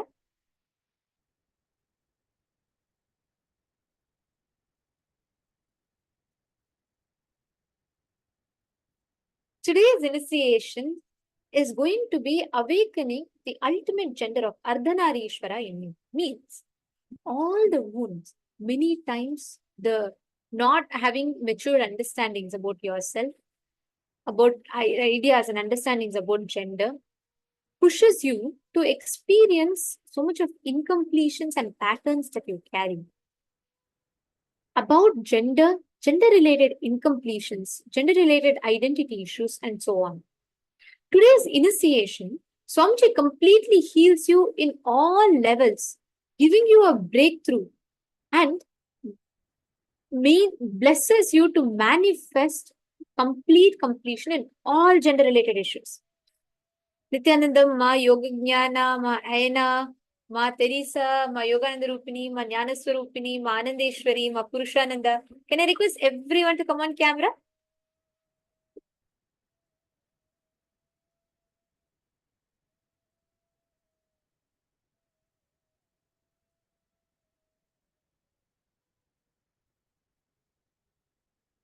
Ma Jnana Vijnana Priya is asking, with the 54 syllables given 2 years ago to the blessed special disciples, is it an... Yes, see, Ma Jnana Vijnana Priya, actually every darshan of Swamiji's is happening in the moment. It is beyond time. Actually, how many ever times you get initiated to this? This initiation that Swamiji is giving us is very powerful. Each time you experience that initiation, it heals the deeper and deeper layers that you carry within you. Actually, Ma Anandeshwari, every day I notice how you come for darshan. You always apply basma, kumkum, come with the full Atmamurti, Rudraksha, everything. That's the right way to come. It's beautiful, Ma. See, the sacredness that you experience, how you prepare yourself and come, it actually makes you receive the darshan so much more powerfully. So it's very nice to see. Yes, all the others also, can I request all of you to come on camera, please? Actually, during the darshan today, right, the initiation, when you receive the initiation into this process, Akshara Matrika's process, this Akshara Matrika initiation is where these unique syllables in Sanskrit, see, Sanskrit is not just having linguistic value, even phonetic, even the syllables of Sanskrit, it creates a certain frequency, it tunes your brain into a certain frequency and makes you experience it. So it is very, very important. The experience that you have when you are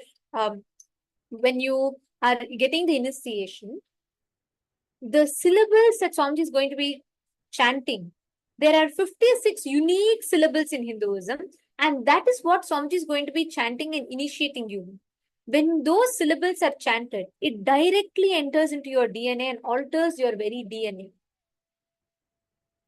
It is very powerful process because many deep ingrained incompletions that you carry, gender related incompletions that you may carry within you will completely get healed with today's initiation.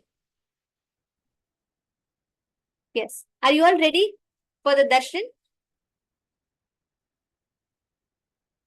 Okay. Now, let us all enter into preparing ourselves for the darshan, for today's darshan, for today's initiation. I'm going to request all the participants to please come and be seated in front of the camera. If any of your friends are not here, please take a few minutes and give them a quick call.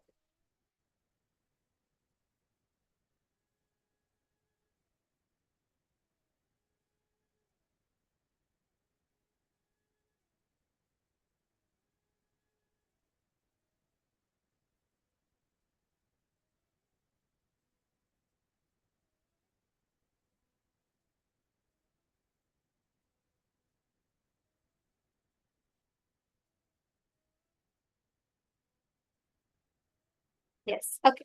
Now, let us quickly take a few minutes to understand what this process is. See, 56 sounds. The 56 syllables is what is called as Akshara Matrikas. 56 sound energy.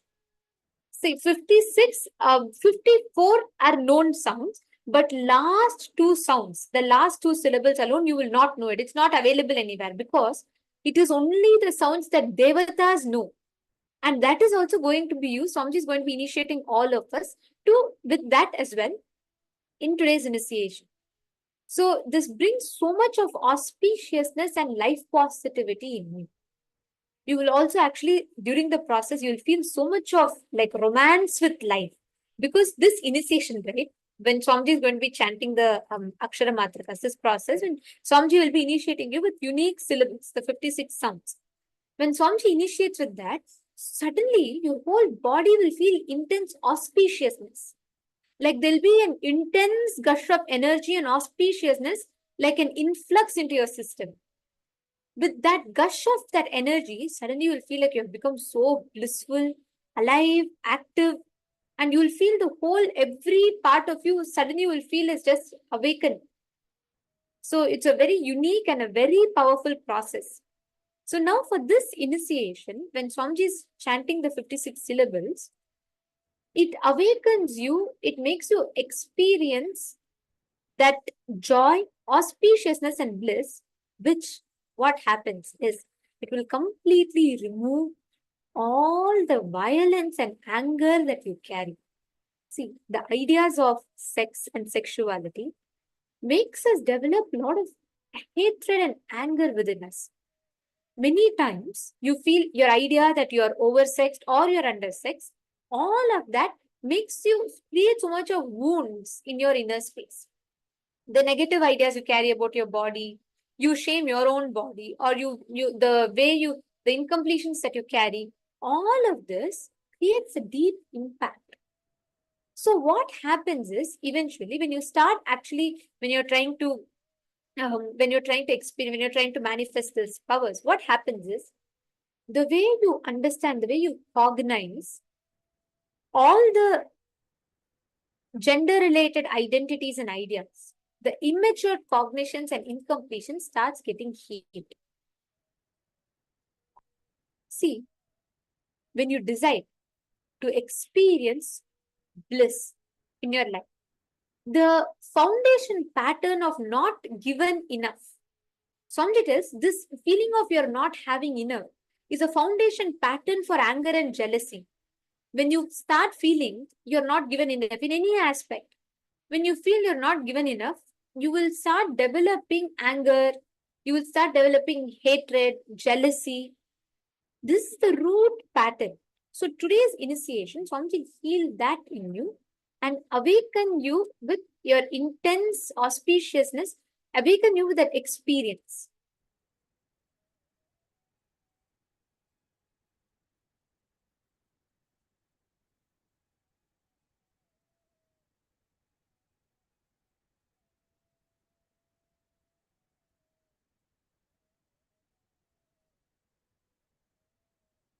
And during the initiation today, Swamiji is going to be infusing Paramashiva's DNA into your Mooladhara chakra.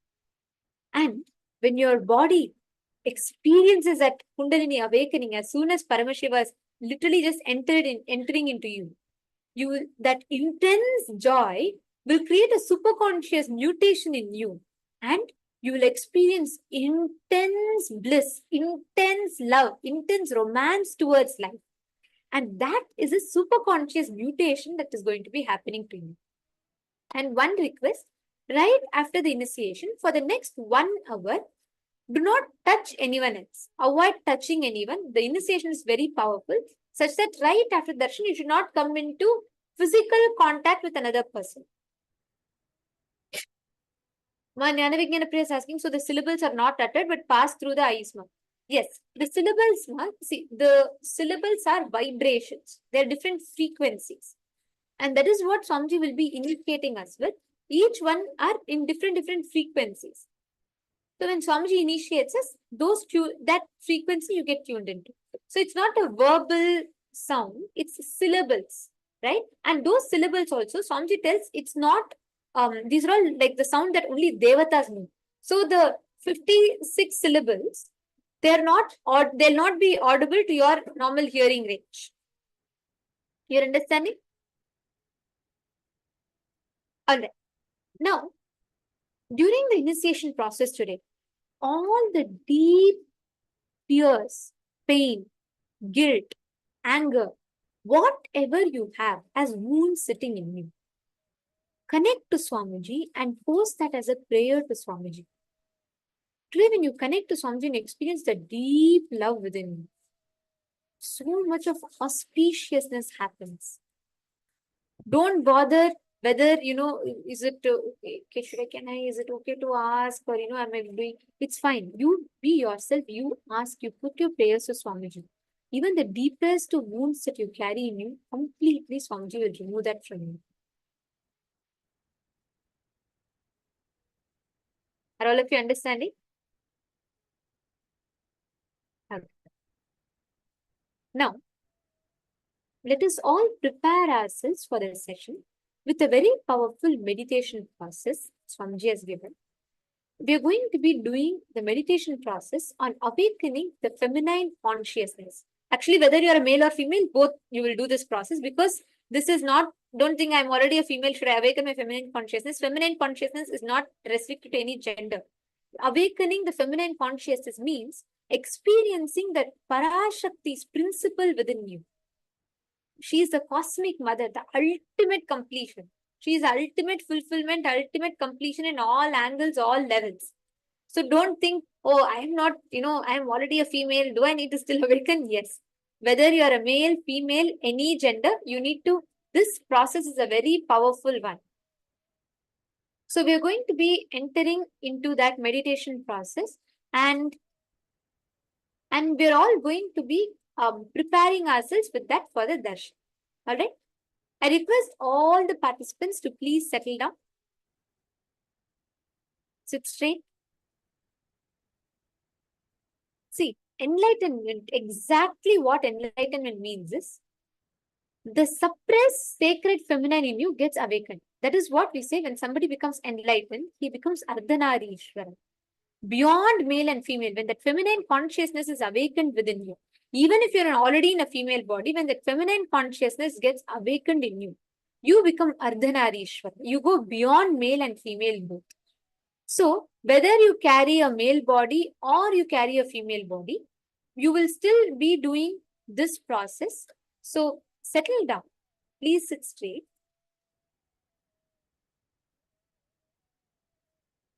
Close your eyes.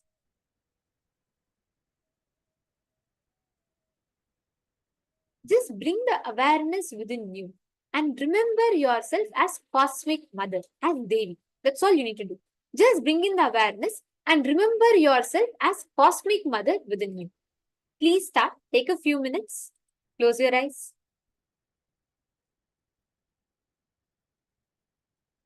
Cognize yourself. Experience the deep motherliness towards everything that you have.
Relax.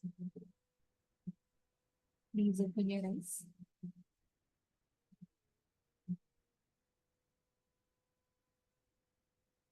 Now, understand this meditation process directly works on awakening that deep feminine consciousness in you. Making you experience completion, and whether you're in a male body or in a female body, it gives you that experience of completion in all the levels and layers. See, understand, actually, when Devi Parashakti, she does tapas towards Paramashiva and is about to experience that oneness with Paramashiva, where he makes her realize that she is Parashakti herself and gives the experience as Ardhanareshwara. Even at that time, the scripture very clearly says, not Devi's masculine power got awakened. No, it very clearly describes how it was Devi's divine feminine consciousness that got awakened in her, because of which she experienced the Ardhanareshwara. See, understand, for all of us, we all have the divine feminine consciousness, Para Shakti, sitting inside us. Kundalini Shakti that we all have, the latent inner potential energy that every one of us carry, is also one dimension of Devi Parashakti inside of us. So when Swamiji is doing this process, he literally awakens that divine energy inside us. Whether you're physically a man or a woman, that does not matter. Your physical gender, your gender does not matter. You experience that ultimate completion when you manifest Parashakti, the ultimate divine feminine consciousness through you. So just sit. One important thing Swamiji told during this process is drop all these incompletions, decide to not have anger, jealousy, any kind of an incompletion inside of you. Drop all the violence in you. Sit with that space. Make this as a declaration for yourself. It's all about how ready you are to receive the darshan. So just sit, decide strongly. Sit in that powerful space and you're going to experience Bhagavan Ardhanareshwara manifesting through Swamiji and showering upon all of us.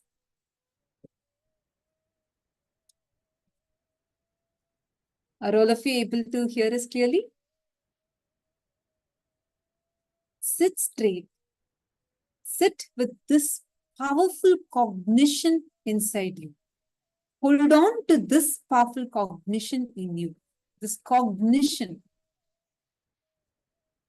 Understanding it is Devi Parashakti who is going to be manifesting through you. The divine feminine consciousness being awakened in you. Sit in a deep receptive space.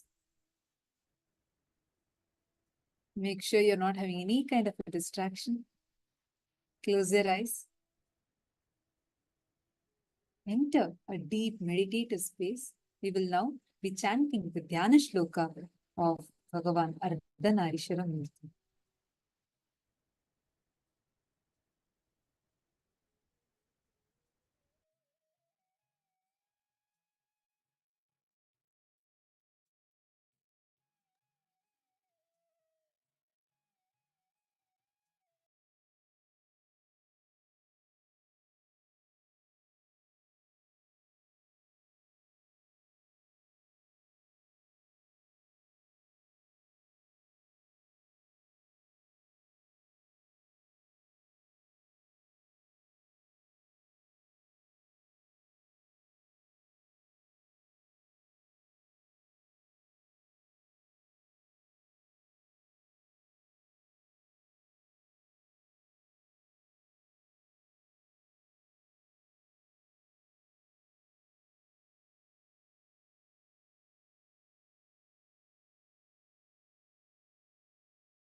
चतुर्भुजं त्रिनेत्रं च शिवांश दक्षपार्श्वके वामार्धं वामभागे तु सीमन्ततिलकालकं नेत्रार्धं ललाटं तु संयुक्तं दक्षिणांशके दक्षिणे कुण्डलं कर्णे ददं वामे तु पत्रकं कट्यां वा कलितं वामे अभयटङ्कां च दक्षिणे वरदोत्पलके वामे केयूरकटकान्वितम् उमां शेतुस्तनं कुर्यात् स्वाहाकारयुतं तो वा श्रोण्यार्धं दक्षिणे शम्भोर्व्याघ्रचर्मां कृताम्बरम् उमार्धं कटिसूत्रं तु चित्रवस्त्रपरिच्छदम् नूपुरालङ्कृतं वामे सव्यपादं तु कुञ्चितं सव्यप्रवालवर्णस्यात् सुकृष्णं वामभागकम् अर्धनारीश्वरं प्रोक्तं रूपं शुभफलप्रदं देवी भागश्यामवर्णम् ईश्वरो रक्तवर्णकः. The meaning of this verse goes as: right side of the Murti is Paramashiva, the left side is Parvati, Parashakti. On the right side, Shiva is with reddish color body, with Jata Juta, with Ganga and crescent moon. He has half an eye on his forehead, is wearing earrings. He is wearing tiger skin on his body.